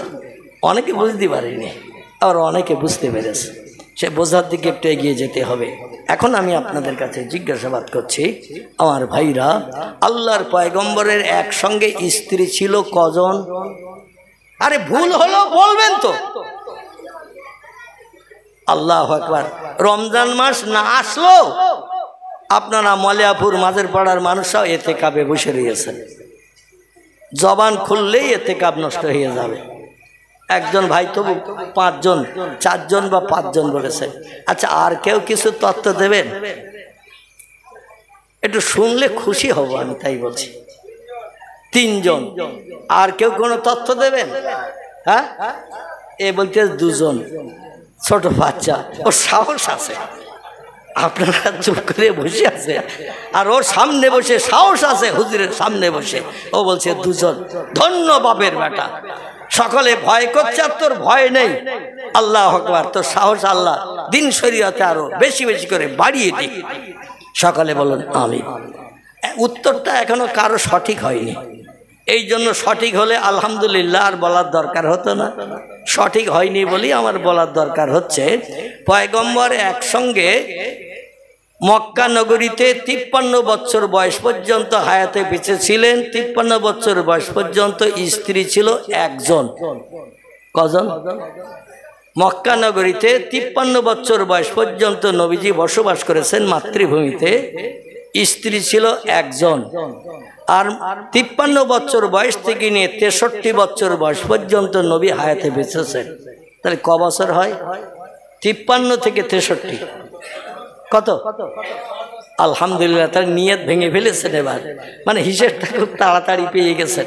53 আর 10 63, এই জন্য আপনারা ইতিকাবে নিয়ত খুলে ফেলেছেন। এই 63 বছর 10 বছরের জিন্দেগিতে নবী মদিনার দেশে 11 মতান্তরে 12টি বিয়ে করেছিলেন। মদিনায় যে বুড়ো বয়স, নাউজুবিল্লাহ, বৃদ্ধ বয়স, জীবনের শেষ লঙ্গে, যখন জীবন যৌবন ছিল, শক্তি ক্ষমতা ছিল, চেহারার সৌন্দর্য ছিল, গায়ে আল্লাহ পাক অনেক শক্তি দিয়েছিলেন। পয়গম্বর বলছেন পৃথিবীর 70 জন যুবকের ক্ষমতা একসঙ্গে করলে যতটা শক্তি হয়, আল্লাহর একজন কম দরজার ফেরেশতার গায়ে তার থেকেও ক্ষমতা বেশি। জোরে বলুন সুবহানাল্লাহ। বোঝা গেছে? দুনিয়ার 70 জন হৃষ্টপুষ্ট যুবকের গায়ের ক্ষমতা একসঙ্গে করলে যতটা হয়, আল্লাহর একজন কম দরজার ফেরেশতার গায়ে তার থেকে ক্ষমতা বেশি। নবী বলছেন ওই রকম 70 জন ফেরেশতার গায়ের ক্ষমতা যতটা, আল্লাহ আমার গায়ে ক্ষমতা দিয়েছিলেন ততটা। তাহলে নবীর গায়ে শক্তি ক্ষমতা আমাদের থেকে কম তো নাকি? আমাদের থেকে বেশি। তাহলে আমাদের থেকে বেশি যদি তার ক্ষমতা থাকে, তাহলে একাধিক বিয়ে করতে তার কোনো অসুবিধা আছে? অসুবিধা নাই। এই জন্য নবীজি মদিনার দেশে বৃদ্ধ বয়সে 10 বছর বসবাস করার কারণে একসঙ্গে স্ত্রী ব্যবহার করেছেন 9টি। কটি বললাম? কেউ বলেছেন 4টি, কেউ বলেছেন 5টি, কেউ বলেছেন 2টি। আসলে ইসলাম শরীয়ত সম্পর্কে আমরা এখনো অজ্ঞতার তলার একেবারে পড়িয়াছি। নবীর জীবনী সম্পর্কে কিছু জানি না, ইসলামিক কিতাবপত্র পড়ি না। সময় হাতে পেলেই 4 দোকানে যেয়ে বসি, যে দোকানে 4 কোনা বাক্স উপরে বসানো রয়েছে। কখনো বললাম 4 কোনা বাক্স। এখন দেখবেন রাস্তার ধারে ড্রেনের উপরে খুঁটি পুঁতে চাষের বেড়া দিয়ে দোকান বানিয়েছে। বলে চাষা কিসের দোকান করবেন? বলে একটা চার দোকান করি, পানি বেচা ব্যবসা করি, পয়সা করি তো তেমন নাই, একটু পানি বেচা ব্যবসা করে যদি সংসারটা চলে। বলে চাষা উদ্বোধন কবে হবে? বলছে খুব তাড়াতাড়ি উদ্বোধন করব। হঠাৎ 4 কাপ কেটে নিয়ে এসেছেন, আর চেয়ার বেঞ্চিও দিয়েছেন লোকজনের বসার জন্য। বলে চাষা তো সে বিস্কুট টিস্কুট খাবার টাবার টোস্ট টোস্ট কই? বলে প্রথম মাল এনেছি ওই কোনায় উপরের দিকে তাকিয়ে দেখো। বলে কি এনেছো চাষা? বলে 36 ইঞ্চি কালারিং টিভি। দোকানের প্রথম মাল এসেছে কালারিং টিভি। আপনাদের এদিকে অবশ্য কোনো 4 দোকানে নেই, বদনাম দেব না, কারণ আমার তো আর বাড়ি যেতে হবে নাকি? হ্যাঁ, বলে হুজুর আমার ব্যবসার বিরুদ্ধে বদনাম করে গেছে, ধর কথা কষিয়ে দেই যাতে 4 দোকানের নামে আর কোনো কথা না বলে। আল্লাহু আকবার, আল্লাহু আকবার। শরীয়তের ফতোয়ার কিতাবে এসেছে অবৈধ হারাম জিনিস ব্যবহার করে যদি খরিদ্দার বসিয়ে রাখা হয়, যত টাকা আয় হবে টাকা হলো হারাম, ব্যবসা হালাল, কিন্তু অবৈধ জিনিস ব্যবহার করার কারণে শ্রোতা বসিয়ে রেখেছেন ন্যাংটা নারী দেখানোর জন্য, ন্যাংটা পুরুষ দেখানোর জন্য, অবৈধ জিনিস দেখিয়ে মানুষকে ফেভার করে রাখার জন্য। এই মেশিন ব্যবহার করার কারণে, যন্ত্র ব্যবহার করার কারণে এই হালাল ব্যবসার টাকা পর্যন্ত হারাম হয়ে যাবে। ওই ব্যক্তির নামাজ, কালাম, তসবিহ, তাহলিল, জিকির, আজকার, কোরআন তেলাওয়াত আল্লাহর দরবারে কিছুই কবুল হবে না। এবার মানবেন না মানবেন আপনাদের ব্যাপার। আমি একটু দানা ছড়িয়ে দিলাম, সারা গাছ হলে একটু তেল সার পাউডার দেবেন, অবশ্যই ফসল হবে। আর ফসল কেটে নিয়ে বাড়ি যেতে পারবেন, বসে বসে খাওয়ার সুযোগ হবে। জোরে বলুন আমিন। আমার ভাইরা, পয়গম্বরের একসঙ্গে বিবি ছিল মদিনার দেশে 9 জন। আমাদের দেশে যদি 3টে বিয়ে কেউ করে, 2টো বিয়ে করে, 4টে বিয়ে করে, দেখবেন অধিকাংশ স্ত্রীদের এক ঘরে রাখে না, এক বাড়িতেই রাখে অনেকে, কারণ 2 জায়গায় বাড়ি বানানোর ক্ষমতা নাই। তবে কেউ বা থাকে কামরায়, কেউ বা থাকে বারান্দায়, কেউ বা থাকে ঘরে, এই রকম থাকে। নবীজি 9 জন স্ত্রী একসঙ্গে রেখেছেন। কারো নাম আয়েশা, কারো নাম হাফসা, কারো নাম উম্মে হাবিবা, কারো নাম উম্মে সালমা, কারো নাম জাইনাব বিনতে জাহাশ, কারো নাম জাইনাব বিনতে খুজাইমা, কারো নাম সাউদা, কারো নাম সুফিয়া, কারো নাম মাইমুনা, কারো নাম জাওয়ারিয়া, কারো নাম মারিয়া, এমন করে মা বিয়াই কিপ্তিয়া, এই রকম নবীজির স্ত্রীদের নাম ছিল। প্রত্যেকটা বিবিকে আলাদা আলাদা ঘর মসজিদ নববীর চতুর্পাশে বানিয়ে দিয়েছিলেন। জোরে বলুন সুবহানাল্লাহ। এমন এত দূরে দূরে বানিয়ে দিয়েছিলেন, ওই স্ত্রীর ঘরে যেয়ে যদি আমি প্রেম আলাপের গল্প গুজব করি, পাশের ঘরটার মেয়েটা যেন শুনতে না পায়। কারণ সব দিন সব সময় তো মনে আনন্দ থাকে না। এক স্ত্রী ঘরে গেলাম, একটু মন খারাপ, কথাবার্তা কম বললাম। আর এক স্ত্রী ঘরে গেলাম, হাসি খুশিতে গল্প করলাম। আর পাশের ঘরের স্ত্রী যদি শোনে, ও তো মনে কষ্ট পাবে, বলে আমার ঘরে নবী আসে, মন কালো করিয়ে মনে অখুশি হবে। তাই কারো ঘরের কথা যাতে কোনো বিবির ঘরে না যায়, এই জন্য ঘরগুলো একটু দূরে দূরে বানিয়ে দিয়েছিলেন। এবং পয়গম্বর আদর্শের নীতি ছিল, এই 9 জন স্ত্রীকে নিয়ে যখন মদিনায় সংসার করেছেন, প্রতিটি স্ত্রীর ঘরে 1 রাত করে পালা পালা করে থেকেছে। আর আমাদের দেশে পুরান স্ত্রী 3টি বাচ্চা, তার সঙ্গে কোনো খোঁজ খবর নাই। নতুন বউটারে নিয়ে 1 সপ্তাহ এক বালিশে মাথা দিয়ে শুয়ে থাকি। ঠিক বললাম না ভুল বললাম? তার দুঃখ দুর্দশা স্বভাবের কথা শুনিও না। জর্জারি হলো হেতুরের ডাক্তারও খবর পায় না। আল্লাহ বলে কবর পর্যন্ত আসার অপেক্ষা, কবরে আসলেই দেখবে আটা কি করে বানানো হয়। আমার ফেরেশতারা তোমারে ছাড়বে না। জোরে বলুন একটু নাউজুবিল্লাহ। সেই পয়গম্বর মুহাম্মদ রাসূলুল্লাহ সাল্লাল্লাহু আলাইহি সাল্লামকে আল্লাহ পাক ধরার বক্ষে আনালেন, এতিম করে, গরিব করে, নিঃস্ব করে, কাঙাল করে। আমি পূর্বে বলেছি, আবার সেখানে নিয়ে চলে যাচ্ছি। এই জন্য এতিম গরিব করে, কাঙাল করে, নিঃস্ব করে এনেছেন, যাতে পৃথিবীর কোনো মানুষ যেন বলতে না পারে আমার মতো দুঃখী, আমার মতো অভাবী, আমার মতো গরিব মানুষ, আমার মতো বাপ মাহারা মানুষ পৃথিবীতে আর কেউ নাই।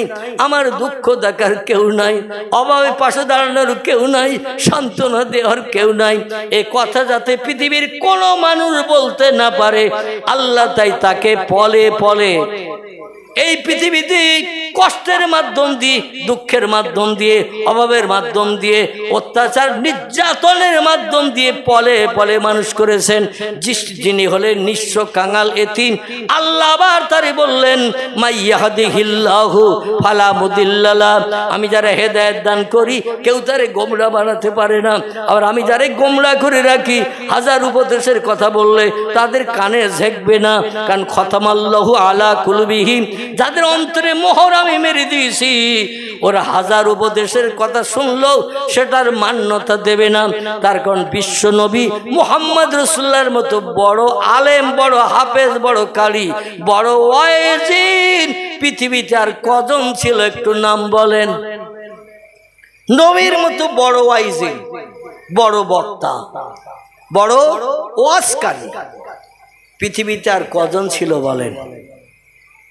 কথা বলে কেউ ছিল না। তিনি হলেন সেরা বক্তা, সেরা আলেম, সেরা বিশ্ব সুন্দর। জোরে বলুন সুবহানাল্লাহ।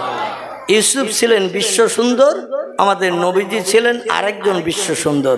মা আয়েশা বলছেন, আল্লাহে লা শাক্কা ফিহে, আমি সেই খোদার কসম খেয়ে বলছি, পয়গম্বর মুহাম্মদ রাসূলুল্লাহকে নিয়ে আমি 10 বছর সংসার করার সুযোগ পেয়েছি।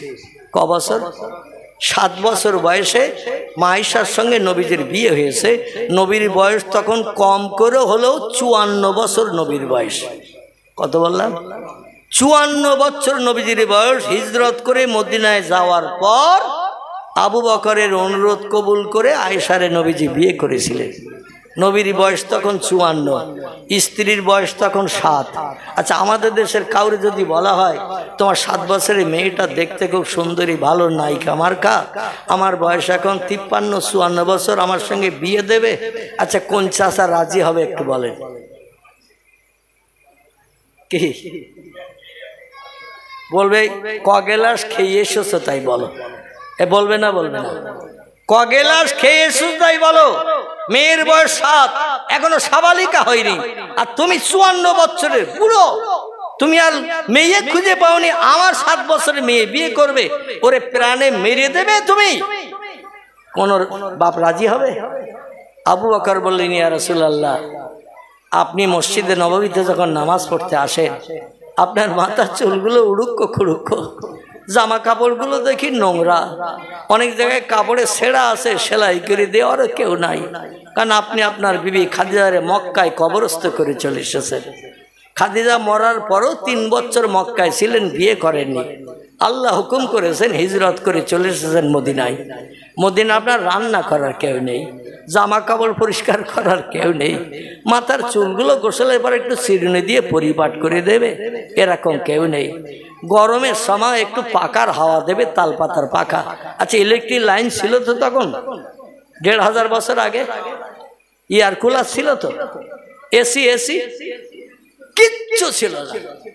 হাওয়া খাওয়ার জন্য তখন কেবল তাল পাতার পাখা অতীত কাল থেকে মানুষ ব্যবহার করত। তাই নিজে নিজে পাকার হাওয়া খেলে মজা লাগে বেশি, না অপরে একজন একটু হাওয়া দিলে মজা লাগে বেশি? কথা বলেন।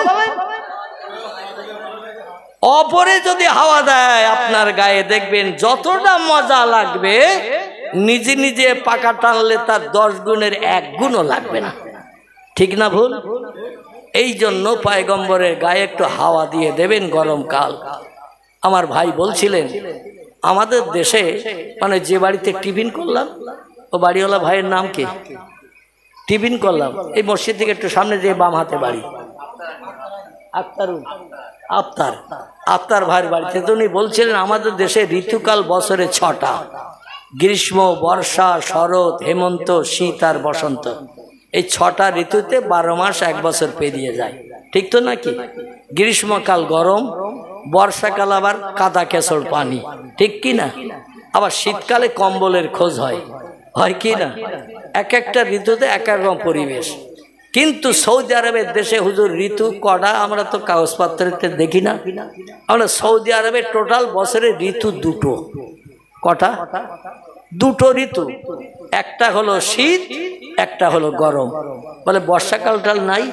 তাহলে টোটাল সারা বছরে 2 থেকে 3 দিন পানি হয়। কথা বললাম, সারা বছরে 2 থেকে 3 দিন পানি হয়, তার বেশি হয় না। আর সব থেকে লম্বা পানির মেয়াদ হলো 3 ঘন্টা। ক ঘন্টা? কোনদিন 1 ঘন্টাও হয়, 1.5 ঘন্টাও হয়, বেশি হলে 3 ঘন্টা, তার বেশি পানি হয় না। এই জন্য ওদের দেশে 2টো ঋতু, একটা হলো গরমকাল, একটা হলো শীতকাল। জোরে বলুন একটু সুবহানাল্লাহ। এই গরমকালের ঋতুতে স্ত্রী যদি স্বামীর গায়ে একটু পাকার হাওয়া দেয়, স্বামী খুশি হবে না অখুশি হবে? আবু বকর বললেন, ইয়া রাসূলুল্লাহ, আপনি বড় কষ্ট পান গরমকালের ঋতুতে, আপনার গায়ে হাওয়া দেওয়ার মতো মদিনায় কোনো মেয়ে নাই, আপনার রান্না করে দেওয়ার কেউ নাই, একটা জামা 3-4 দিন ব্যবহার করলে একটু ময়লা হয় না? হয় না? ময়লা হয়, পরিষ্কার করে দিলে আবার নতুনত্ব গেলেস ফুটে যায়। ইয়া রাসূলুল্লাহ, আপনার অবস্থার দিকে তাকিয়ে আমি আর সহ্য করতে পারি না, চোখ দিয়ে দরদর করে পানি পড়ে। নবী বলছেন, কেন বাবা আবু বকর ইবনে আবু কুহাফা, ও আবু কুহাফার বেটা আবু বকর, কেন আমার অবস্থা দেখে কাঁদো? বলে, আমি বাড়ি যাই, আমার স্ত্রী আমারে খাবার পরিবেশন করে নামাজ পড়ে যাওয়ার সঙ্গে সঙ্গে আপনার তো খাবার সামনে দেওয়ার কেউ নাই, কারণ আপনি একাই একা। ইয়া রাসূলুল্লাহ, জামা কাপড় ময়লা হয়ে গেলে পরিষ্কার করে দেওয়ার তো মদিনায় কেউ নাই। মক্কায় ছিল খোয়াইলের দুহিতা খাদিজা, 25 বছর আপনার নিয়ে সংসার করে আপনার মুখে হাসি ফুটিয়েছেন, কিন্তু এখানে তো কেউ নাই। ইয়া রাসূলুল্লাহ, এই জন্য আমার মনে বড় কষ্ট হয়, তাই আমি চোখের পানি দিয়ে বুক ভাসিয়ে কাঁদি। নবী বললেন, আমি আবু বকর একটি জিনিস পছন্দ করতে পারি না, সেটা হলো চোখের পানি। জোরে বলুন একটু সুবহানাল্লাহ। আমার সামনে বসে তুমি ফবিয়ে ফবিয়ে চোখ দিয়ে পানি ঝরিয়ে কাঁদবে, আমি রাসূল ওটা পছন্দ করি না, বড় কষ্ট পাই। কি হলে তুমি কাঁদবে না? কি হলে তোমার কান্না আসবে না বলো? আবু বকর বলছি, ইয়া রাসূলুল্লাহ, বলতে বড় লজ্জা পাচ্ছি। নবী বলেন, পয়গম্বরের হাতে হাত দিয়ে তুমি মুরিদ হয়েছো, তুমি বায়াত হয়েছো, তুমি পয়গম্বরের উম্মত সেজেছো, সাহাবী হয়েছো, কোনো ভয় নাই বলো। কারণ আল্লাহ দুঃখের দুঃখ মোচনের জন্য, অভাবীর অভাব দূর করার জন্য, ক্ষুধার্তের ক্ষুধা নিবৃত্তির জন্য আল্লাহ আমাকে রাহমাতুল লিল আলামিন করে পৃথিবীতে পাঠিয়েছেন। আমি যদি দুঃখের দুঃখ মোচন না করি, কে দুঃখ মোচন করবে?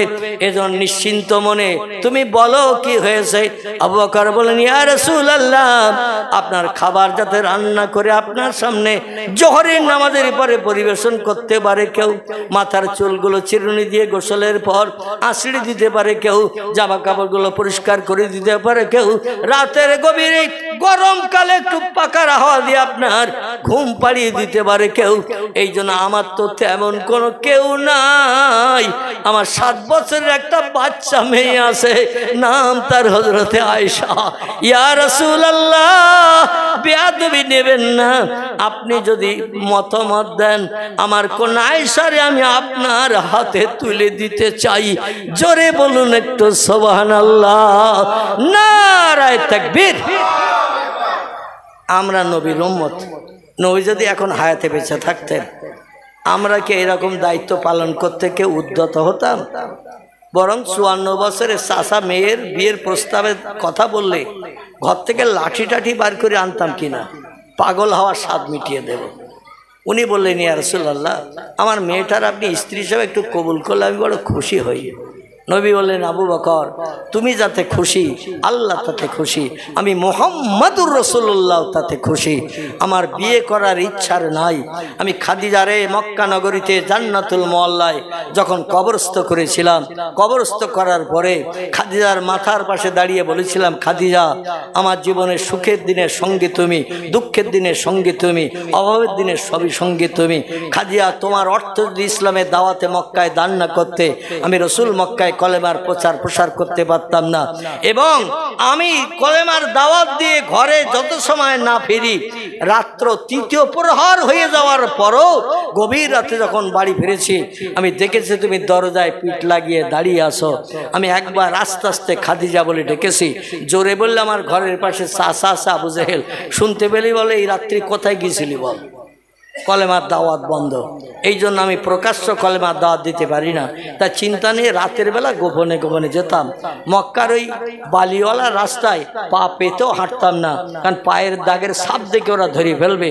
এই জন্য আমি ডিঙি মেরে মেরে পায়ের গোড়ালি দিয়ে দিয়ে হেঁটে যেতাম, পায়ের পাতার আঙুলও জমিনে লাগাতাম না। এসে যখন তোমার আস্তে আস্তে ডাকতাম, আমার চাচারা যাতে আওয়াজ শুনতে না পায়, আর সঙ্গে সঙ্গে তুমি বলতে, লাব্বাইকা সাদাইকা ইয়া যাও মুহাম্মদ ইবনে আব্দুল্লাহ, চিল্লায়ে বলুন সুবহান।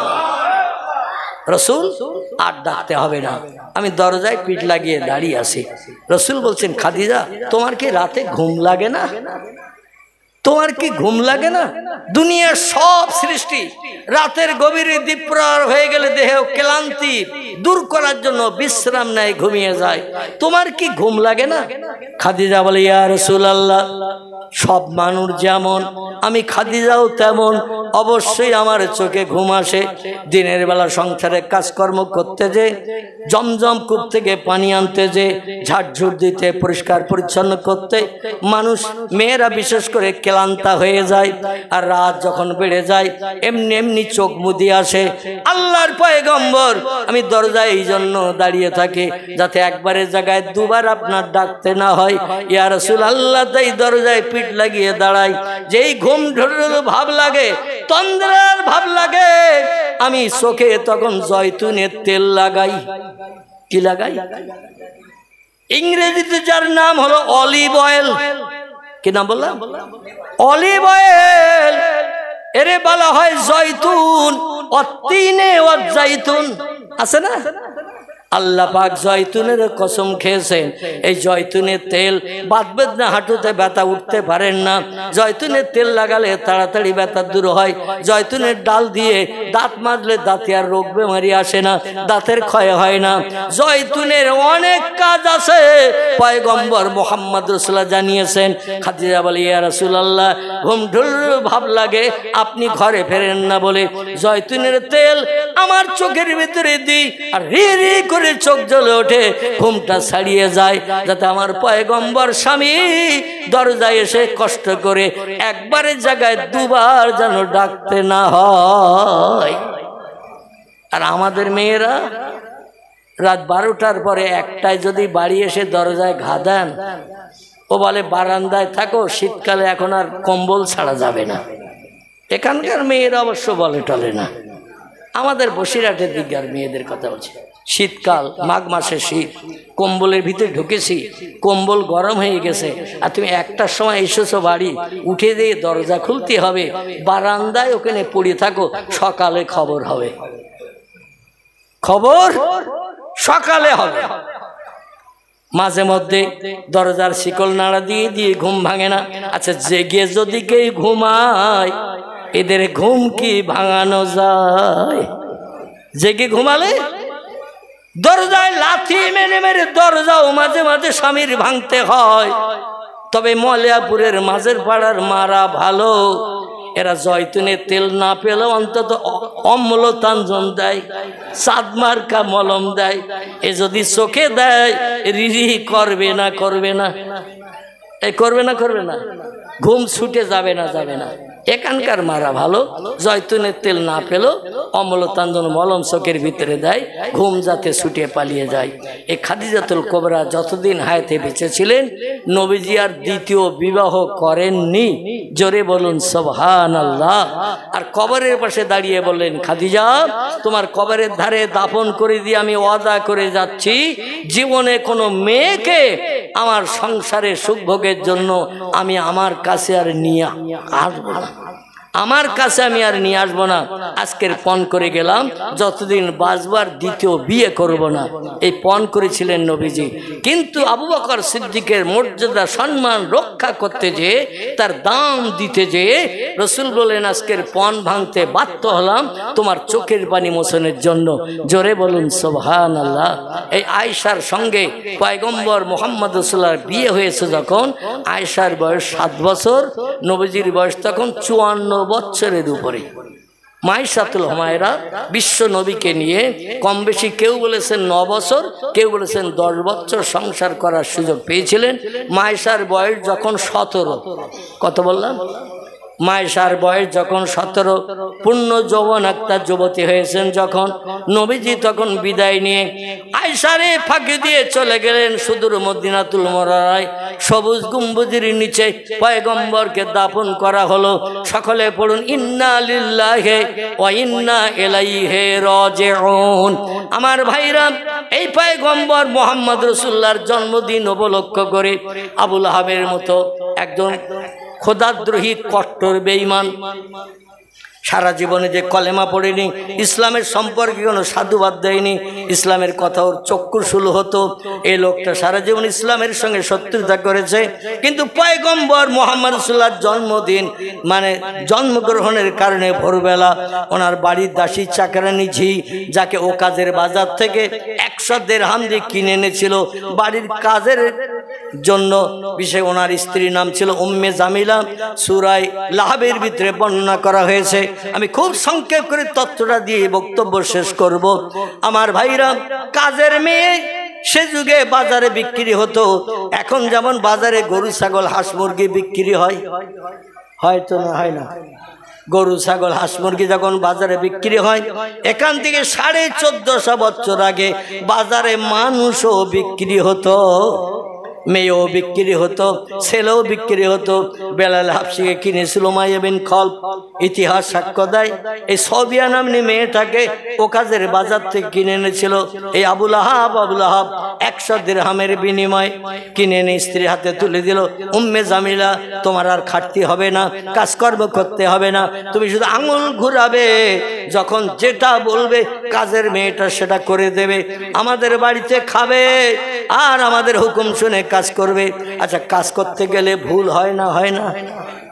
কাজ করতে গেলে ভুল হয়। উম্মে জামিলা হুকুম করে এই কাজ কর, ওই কাজ কর, জমজম কূপ থেকে পানি আন, জামা কাপড় পরিষ্কার কর, ঘরের সামনেটা ঝাড়ঝুড় দে, রান্না বান্না করে দে, জামা কাপড় পরিষ্কার করে দে। যদি কোনোদিন কোনো ত্রুটি তার ধরা পড়তো কাজে, বড় লম্বা চাবুক ছিল, বেতের চাবুক, এই চাবুক দিয়ে দিয়ে তার পিঠে প্রহার করত, চামড়া পর্যন্ত উঠে যে দর দর দর দর করে রক্ত ঝরে যেত। সবিয়া কাঁদে আর বলে, আল্লাহ কি জল্লাদের হাতে এসে পড়েছি। কাজ করতে গেলে ভুল হয়, কথা বলতে গেলে ভুল হয়, আর ভুলের প্রতিদান চাবুকের বাড়ি আর সহ্য করতে পারি না গো আল্লাহ। সারা দেহটা ক্ষত বিক্ষত হয়ে গেছে, একটুখানি শেষ করে দিয়েছে, সারা দেহটা ক্ষত বিক্ষত হয়ে গেছে। এইভাবে মার আর কতদিন খাবো, গালিগালাজ আর কতদিন শুনবো। আমার বাবা সংসারে অভাবের কারণে 100 দিরহামে বিক্রি করেছে আবু লাহাবের কাছে, আর ওর বোর হাতে আমারে তুলে দিয়েছে। যত অত্যাচার, উৎপীড়ন, নির্যাতন আমারে সহ্য করতে হয়। আল্লাহ চোখের পানি মোচন করুন। আল্লাহ কোরআনে বলছেন, আমারে যদি কোনো বান্দা বান্দি রাজি করতে চাও, দুটো কাজ একটু কম বেশি করে নাও। কথা বললাম, দুটো কাজ একটু কম বেশি করে নাও, নানি দাদির কথা নয়। আল্লাহ কোরআনে বলছেন, ফালিয়াদহাকু কালিলাও ওয়ালিয়াবকু কাসীরা। জোরে বলুন একটু আল্লাহু আকবার। আল্লাহ বলছে, আমারে যদি রাজি করতে চাও, চোখের পানি যদি মুছতে চাও, মুখে যদি হাসি ফোটাতে চাও, দুটি কাজ একটু কম বেশি করে নাও। একটি কাজ হলো ফালিয়াদহাকু কালিলা, হাসি তামাশা একটু কম কম করে করো, ওয়ালিয়াবকু কাসীরা, আর চোখের পানি আমার কাছে বান্দা বান্দি একটু বেশি বেশি করে ফেলো। হাসো কম, কাঁদো বেশি। আমি দুনিয়ায় মানুষদের পাঠিয়েছি হাসির জন্য নয়, পৃথিবীতে মানুষকে পাঠিয়েছে কান্নার জন্য। জোরে বলুন একটু সুবহানাল্লাহ। নবী বলছেন, দুনিয়া হলো কান্নার জায়গা, হাসির জায়গা হলো আল্লাহর জান্নাত। আর একটু জোরে হবে না? পয়গম্বর বলছেন, দুনিয়া হলো কান্নার জায়গা, এটা হাসির জায়গা নয়। হাসির জায়গা হলো আল্লাহর জান্নাত। জান্নাতে যেদিন যাবেন কোনোদিন ফোবাতে হবে না, চোখ দিয়ে পানি বার করতে হবে না, অভাব থাকবে না, দুঃখ থাকবে না, জ্বালা যন্ত্রণা থাকবে না, রোগ বেমারি হবে না। শুধু মনে মনে চিন্তা করবে, সঙ্গে সঙ্গে ফেরেশতারা চিন্তার খোরাক আপনার আমার সামনে পরিবেশন করে দেবে। দুনিয়ায় একটু কেঁদে যাও রে বান্দা, পরকালে কোটি কোটি বছরের লম্বা জিন্দেগি তুমি হাসার সুযোগ পেয়ে যাবে। এই জন্য কাঁদতে শুরু করলো সৌবিয়া।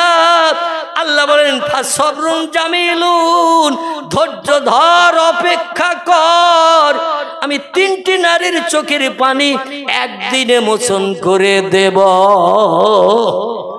নারায়ে তাকবীর।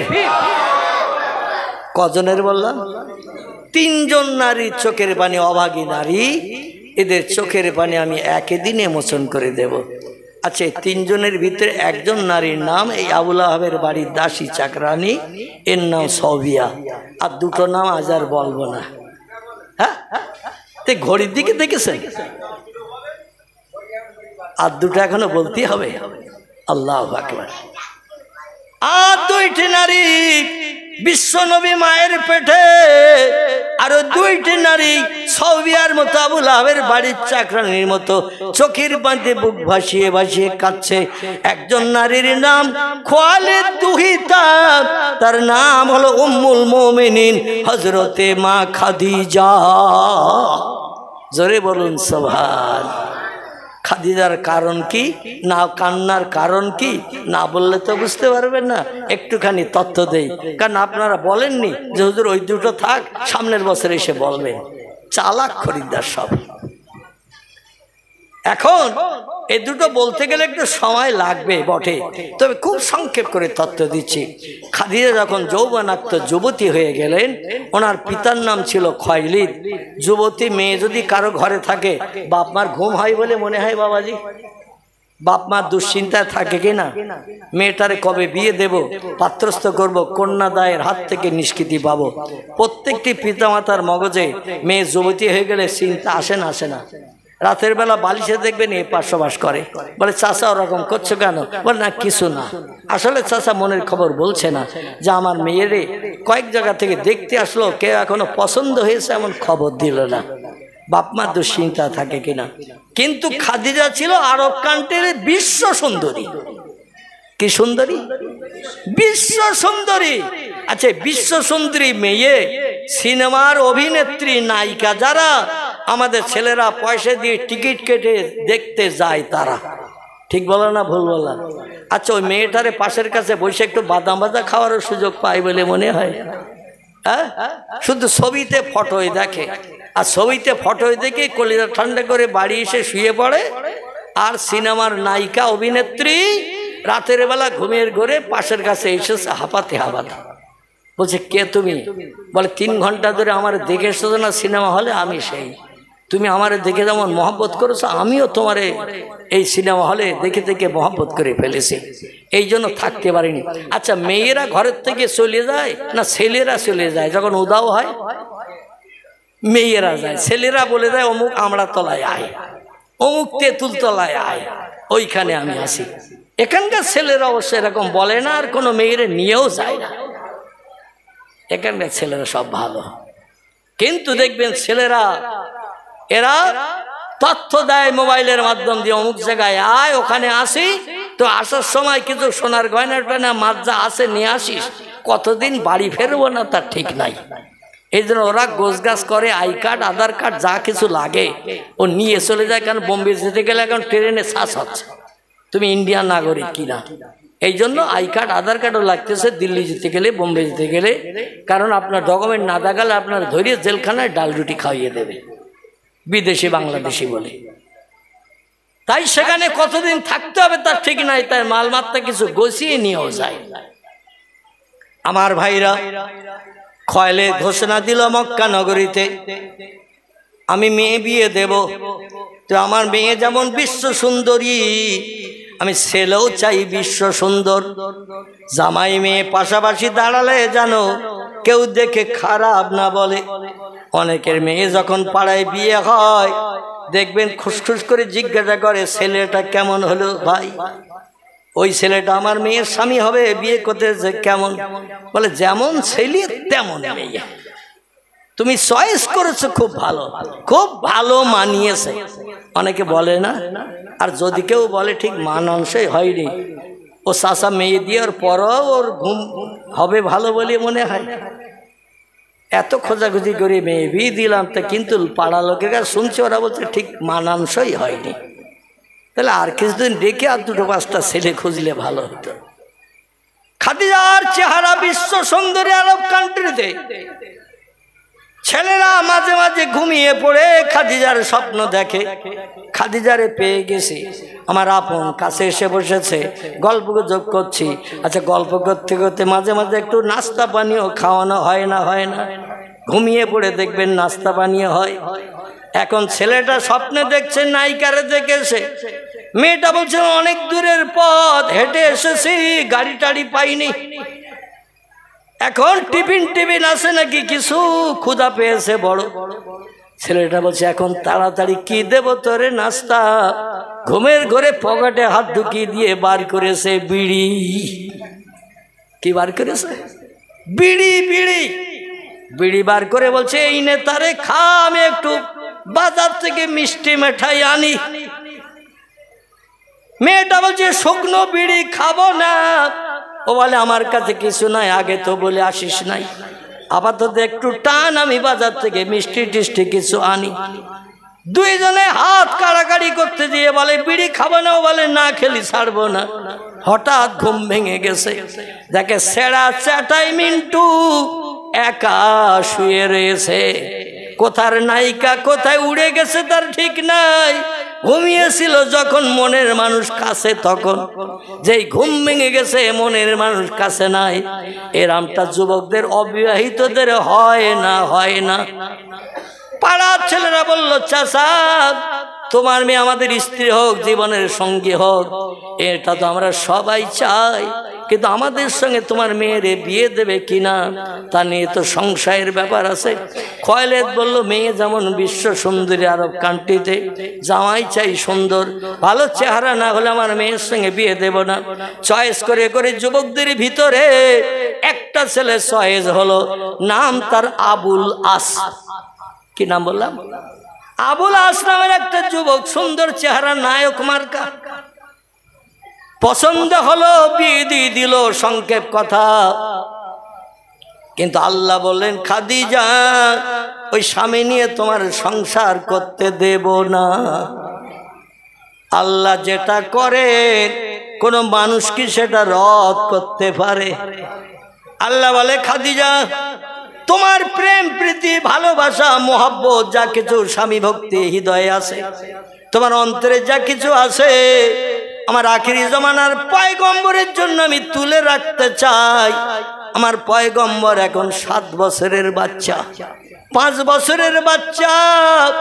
হালিমার দেশে তাইফে এখন লালন পালন হচ্ছে, ছাগল ভেড়া দুম্বা চড়িয়ে। আর তুমি এখন বিবাহের যোগ্যা সুন্দরী, বাবা তোমার এই বিয়ে দেবে, তাই বিয়ে দিয়েছে আবুল আসের সঙ্গে। ওরে নিয়ে সংসারে সুখ ভোগ করতে দেব না।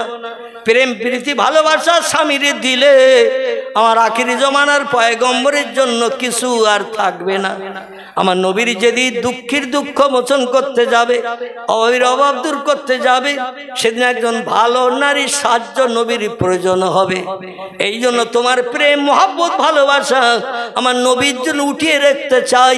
তোমার বাবা তো জানে না, তাই তোমারে জোর করে বিয়ে দিল। স্বামীর ঘর তোমার আমি করতে দেব না, তোমাকে আমি স্বামী হারা বিধবা বানিয়ে দেব। জোরে বলুন একটু সুবহানাল্লাহ। সিরাত ইবনে হিশাম, বিখ্যাত সিরাতের কিতাব, আমার ভাইরা লিপিবদ্ধ হয়েছে। আল্লাহর নবীর বিবি খাদিজা যৌবনাক্ত বয়সে প্রথম বিয়ে করলো। 1-1.5 বছর হলো না, স্বামী মারা গেল। হঠাৎ মাঝে মাঝে স্ট্রোক হয়ে মানুষ মারা যায় না, হার্ট অ্যাটাক হয়ে মারা যায় না, এইরকম একটা হঠাৎ অ্যাকশন হলো, মারা গেল। খাদিজা চোখের মেঝে বুক ভাসায়। আচ্ছা, স্বামী মারা গেলে মেয়েরা কাঁদে না হাসে? মেয়েরা জীবনের সঙ্গী 1 বছর হলো, যদি নতুন বিয়ের দিন বিয়ে করতে সে বউ নিয়ে বাড়ি যেতে যে যদি রাস্তা অ্যাক্সিডেন্ট হয়ে মারা যায়, তাও বউটা কাঁদে না? কাঁদে না? অ্যাক্সিডেন্ট হয়েছে, বাড়ি যেতে যেতে রাস্তায় গাড়ি অ্যাক্সিডেন্ট, দেখবেন মেয়েটি কাঁদে। আমার জীবনে সুখ নাই। আজ প্রথম দিন বাসর রাত হবে, স্বামী স্ত্রী আলাপ বিলাপ হবে, রাতের ঘুমটা আজকে হারাম হবে। সেই স্বামীর নিয়ে ঘরে ঢুকতে পারলাম না, ফুলসজ্জার রাত নসিবে জুটলো না। মেয়েরা কাঁদে, খাদিজা কাঁদতে শুরু করে দিল। আমার ভাইরা, খয়লেদ বলল, মা কেঁদো না, মাত্র 1 বছর 1 বছর বিয়ে হয়েছে, জীবন যৌবন তোমার নষ্ট হয়নি, চেহারা সৌন্দর্য নষ্ট হয়নি, তুমি যেমন পূর্বে যুবতী ছিলে এখনো তেমন যুবতী। এজন্য দেশের অনেক যুবক তোমার বিয়ে করতে চাইবে। হযরতে খাদিজা কি আবার বিয়ে দেওয়ার জন্য খয়লেদ ঘোষণা দিল কাবার চাতলে। যুবকেরা তোমরা কম বেশি জানো আমার জামাই ইন্তেকাল করেছে। এ যুবকেরা, এজন্য আমার মেয়েকে আবার দ্বিতীয় বিয়ে দিতে চাই। কে আসো বলো? যুবকেরা বলল, আমি আসি চাচা। ও বলে, আমি আসি চাচা। বলে, অনেক ছেলে যখন বিয়ে করতে রাজি, সব ছেলেদের ভিতরে যে ছেলেটা দেখতে সুন্দর নায়ক মার্কা, তারে তাহলে চয়েস করি। চয়েস করলো আতিক নামের একটি ছেলে। কি নাম বললাম? আতিক নামের একটি ছেলে পছন্দ করলো, তার সঙ্গে খাদিজারে দ্বিতীয়বার বিয়ে দিল স্বামী মরে যাওয়ার কারণে। আমার ভাইরা, আল্লাহ বললেন, আবার বিয়ে দিয়েছো খয়লেদ। খাদিজার দেহের প্রেম মহব্বত ভালোবাসা স্বামী ভক্তি অপরকে ঢেলে দেওয়ার জন্য আমি আল্লাহ পছন্দ করি না তোমার কন্যার দ্বিতীয় স্বামীকেও আমি আল্লাহ কোন শব্দের মাধ্যম দিয়ে মৃত্যুবরণ করাবো আল্লাহ পারে না ইন্নামা আমরুহু ইযা আরাদা শাইয়ান আইয়াকুলা লাহু কুন ফায়াকুন। আল্লাহ বলছেন, ও বিশ্ববাসী শোনো, কোরআন পাকের 22 পারার শেষে আল্লাহ একটা সূরা কোট করেছেন। কম বেশি সূরাটির নাম জানেন? সূরাটির নাম হলো সূরাতুল ইয়াসিন। জানেন তো নাম অনেকে? সূরা ইয়াসিন। আল্লাহ নবী বলছেন, দুনিয়ার ডাক্তার, বিজ্ঞান, ইঞ্জিনিয়ার যেখানে পারকতার কোনো দায়িত্ব পালন করতে পারবে না, সূরা ইয়াসিন সেখানে সক্ষম। জোরে বলুন সুবহানাল্লাহ। কোন মানুষের মরণের সময় যখন উপস্থিত হয়, নবী বলছেন সাকারাতুল মাউতে হক্কুন, মৃত্যুর যন্ত্রণা হলো সত্য। আমি মুহাম্মদ আমাকেও মৃত্যুর যন্ত্রণা ছাড়িনি, এজন্য আমার প্রত্যেকটি উম্মতের মরণের কষ্ট হবে। তাই বাহ্যিক হোক আর আভ্যন্তরীণ হোক, মরণের কষ্ট হবেই হবে। মৃত্যুর কষ্টটা হলো সত্য। এই জন্য আল্লাহ নবী সাল্লাল্লাহু আলাইহি ওয়াসাল্লাম বলেছেন, আমারও মরণের কষ্ট হয়েছে। মরণের কষ্টে আমি জাখানদানিতে কষ্ট ভোগ করেছি, প্রত্যেকটি উম্মতের নসিবে জুটবে। তবে শোনো, মরণের কষ্ট কেউ বাহ্যিক দেখতে পায়, আবার কেউ বাহ্যিক দেখতে পায় না, আভ্যন্তরীণে হয়। খাদিজার দ্বিতীয় স্বামী এই আতিক নামের ছেলেটি এও দুনিয়া থেকে বিদায় নিল। 1 বছর 1 বছর সংসার করতে যে এমনকি 2টি স্বামীর নসলে 2টো বাচ্চাও হয়েছিল। ঐতিহাসিকেরা লিখেছেন, 2টি বাচ্চা হওয়ার পরও খাদিজার চেহারার কোনো সৌন্দর্য নষ্ট হয়নি। আমার ভাইরা, জীবন যৌবনের কোনো রকম খারাপই মানুষ চোখে দেখতে পায়নি। আমাদের দেশে কিছু মেয়ে আছে, বিয়ের সময় দেখতে সুন্দরী দেখায়, আর 1-2টো বাচ্চা হয়ে গেলে ওদের চেহারার দিকে তাকালে ঘেবো পেয়ারার মতো দেখায়। কি পেয়ারা বললাম? ঘেবো পেয়ারা। ভিতরে বাদুড়ে খেয়ে নিয়েছে, গায়ে খোসা কিছুটা আছে। একটু ভিতরে দিয়ে তাকাবেন, মাল আর কিছু নাই, সব খেয়ে ফেলেছে বাদুড়ে। ঘেবো পেয়ারার মতো দেখায়। মাথা চুল হাফ হয়ে গেছে, চেহারা বসে গেছে, নাক লম্বা হয়ে গেছে, চোখ ভিতরে ঢুকে গেছে। 1-2টো বাচ্চা হয়ে গেলে যৌবনাক্ত মেয়েদের চেহারা একটু খারাপ হয় না? খারাপ হয় না? খারাপ হয়। খাদিজার চেহারার কোনো বিকটতা দেখা যায় নাই। এমন অনেক মেয়ে আছে, 4টে বাচ্চা হওয়ার পরও চেহারার দিকে তাকালে মনে হয় এখনো বিয়ে হয়নি। আছে না এমন কিছু মেয়ে? আল্লাহু আকবার। তাহলে আপনারা বললেন কেন যে আপনি ও 2টো বলেন? আমি তো ছেড়ে দেওয়ার জন্য সবসময় মাঝে মাঝে কথা বলছি, কিন্তু আপনারা বলছেন ও 2টো বলেন, তাহলে সে 2টো বলতে গেলে তো সময় দিতে হবে। ওমা আলাইনা ইল্লাল বালাগ। আসুন, এই বিশ্ব নবী দিবস উদযাপন উপলক্ষ করে আবুল আহাবের বাড়ির চাকরানি সৌবিয়া এ খবর দিয়েছিল তার মালিকের, বলে মালিক আনন্দ আত্মহারা হয়ে এই আঙুলটা লম্বা করে বলেছিল, আমার এখন মনে মনে ইচ্ছা হচ্ছে তোর কিছু তোহফা গিফট দিয়ে সন্তুষ্ট করি। পকেটে হাত দিয়ে দেখে টাকা নেই, বাক্সের ডালা খুলে দেখে বাক্সেও কোনো পয়সা নাই। বলে কিছু না দিলে তো খুশি হতে পারছি না, পাড়ার কেউ জানে না আমিনার ঘরে বাচ্চা হয়েছে, কেবল আমার বাড়ির চাকরানি ঝিটাই জানে। আর ও খবর দিল, সবাই খবর শুনে খুশি হলো, মোহাম্মদের দেখেও আসলো, আর বিভিন্ন ধরনের মন্তব্য তারা করলো তার সুখবরের জন্য। কি দেব একটু চিন্তা করি আঙুলটা লম্বা করে বলো, যা ও কাজের বাজার থেকে 100 দিরহাম দিয়ে যে কিনে এনে বাড়ির চাকরানি বানিয়েছিলাম, আজকের থেকে তোরে আজাদি করে দিলাম, মুক্তি দিয়ে দিলাম, যেখানে ইচ্ছা সেখানে যাবি, আমার স্ত্রীর হুকুম শুনতে হবে না, বাড়ির কোনো কাজ করতে হবে না। এই কথাটা বলে সৌদি আরবে আজাদি করে দিয়ে বাড়ির থেকে ওরে স্বাধীনা বানিয়েছিল। জোরে বলুন সুবহানাল্লাহ। এই আবুল আহাব মারা যাওয়ার পরে আব্বাস রাদিয়াল্লাহু বিশ্ব নবীর আপন চাচা, আবুল আহাবও আপন চাচা, স্বপ্নযোগে একদিন সাক্ষাৎ হয়েছে, দেখা হয়েছে। নবী বলছেন নবুয়তের 40 ভাগের 1 ভাগ হলো স্বপ্ন। স্বপ্ন সত্য হয় ওইটা, কোনো ব্যক্তি রাতের বেলা শয়নসজ্জায় শয়ন করতে যে অজু করে পবিত্রতা অবলম্বন করে ডান কাঁধে মাথা দিয়ে বালিশে যদি শুয়ে পড়ে নবীর মহব্বতে দরুদ শরীফ পড়তে পড়তে ঘুমিয়ে যায়, ও লোকটি যে স্বপ্ন দেখে অধিকাংশ স্বপ্ন সত্য হয়। জোরে বলুন সুবহানাল্লাহ। আমরা অজু যদিও বা করি, কিন্তু শুতে যেয়ে অন্তত দুটো বিড়ি খেয়ে তারপরে শুয়ে পড়ি, কমপক্ষে দুটো। আচ্ছা, নেশাকর বস্তু টেনে খেয়ে যদি বালিশে মাথা দিয়ে ঘুমাই, আমাদের স্বপ্ন সব সত্য হবে বলে মনে হয় তো নাকি? যা দেখবো তার উল্টো হবে দেখবেন। আবুল আহাবের সঙ্গে আব্বাসের রাতে দেখা হয়েছে। আবুল আহাব বলছে, ভাই স্বপ্ন জেগে তোমার সঙ্গে সাক্ষাৎ করলাম, দেখা করলাম, বিশেষ প্রয়োজন আছে তাই। আব্বাস বলছেন, মা সালাকা ইয়া আখি, ও ভাই কি খবর বলেন। বলে, তুমি এখন কোন দলে আছো? আব্বাস বলছে, ওহদের যুদ্ধ পর্যন্ত আমি মক্কার কুরাইশদের দলে ছিলাম, ওহদের যুদ্ধের পরে এখন মুহাম্মদের দলে হয়ে গেছি। জোরে বলুন সুবহানাল্লাহ। আবুল আহাব বলছেন, যদি মুহাম্মদের দলে না যেতিস, আমি তো রাজ ঘুমের ঘরেই বলতাম মুহাম্মদের দলে দলভুক্ত হ, মানে ওইটা সত্য ধর্ম, ওইটা সঠিক ধর্ম, ওটা জান্নাতের সুখ দেয়।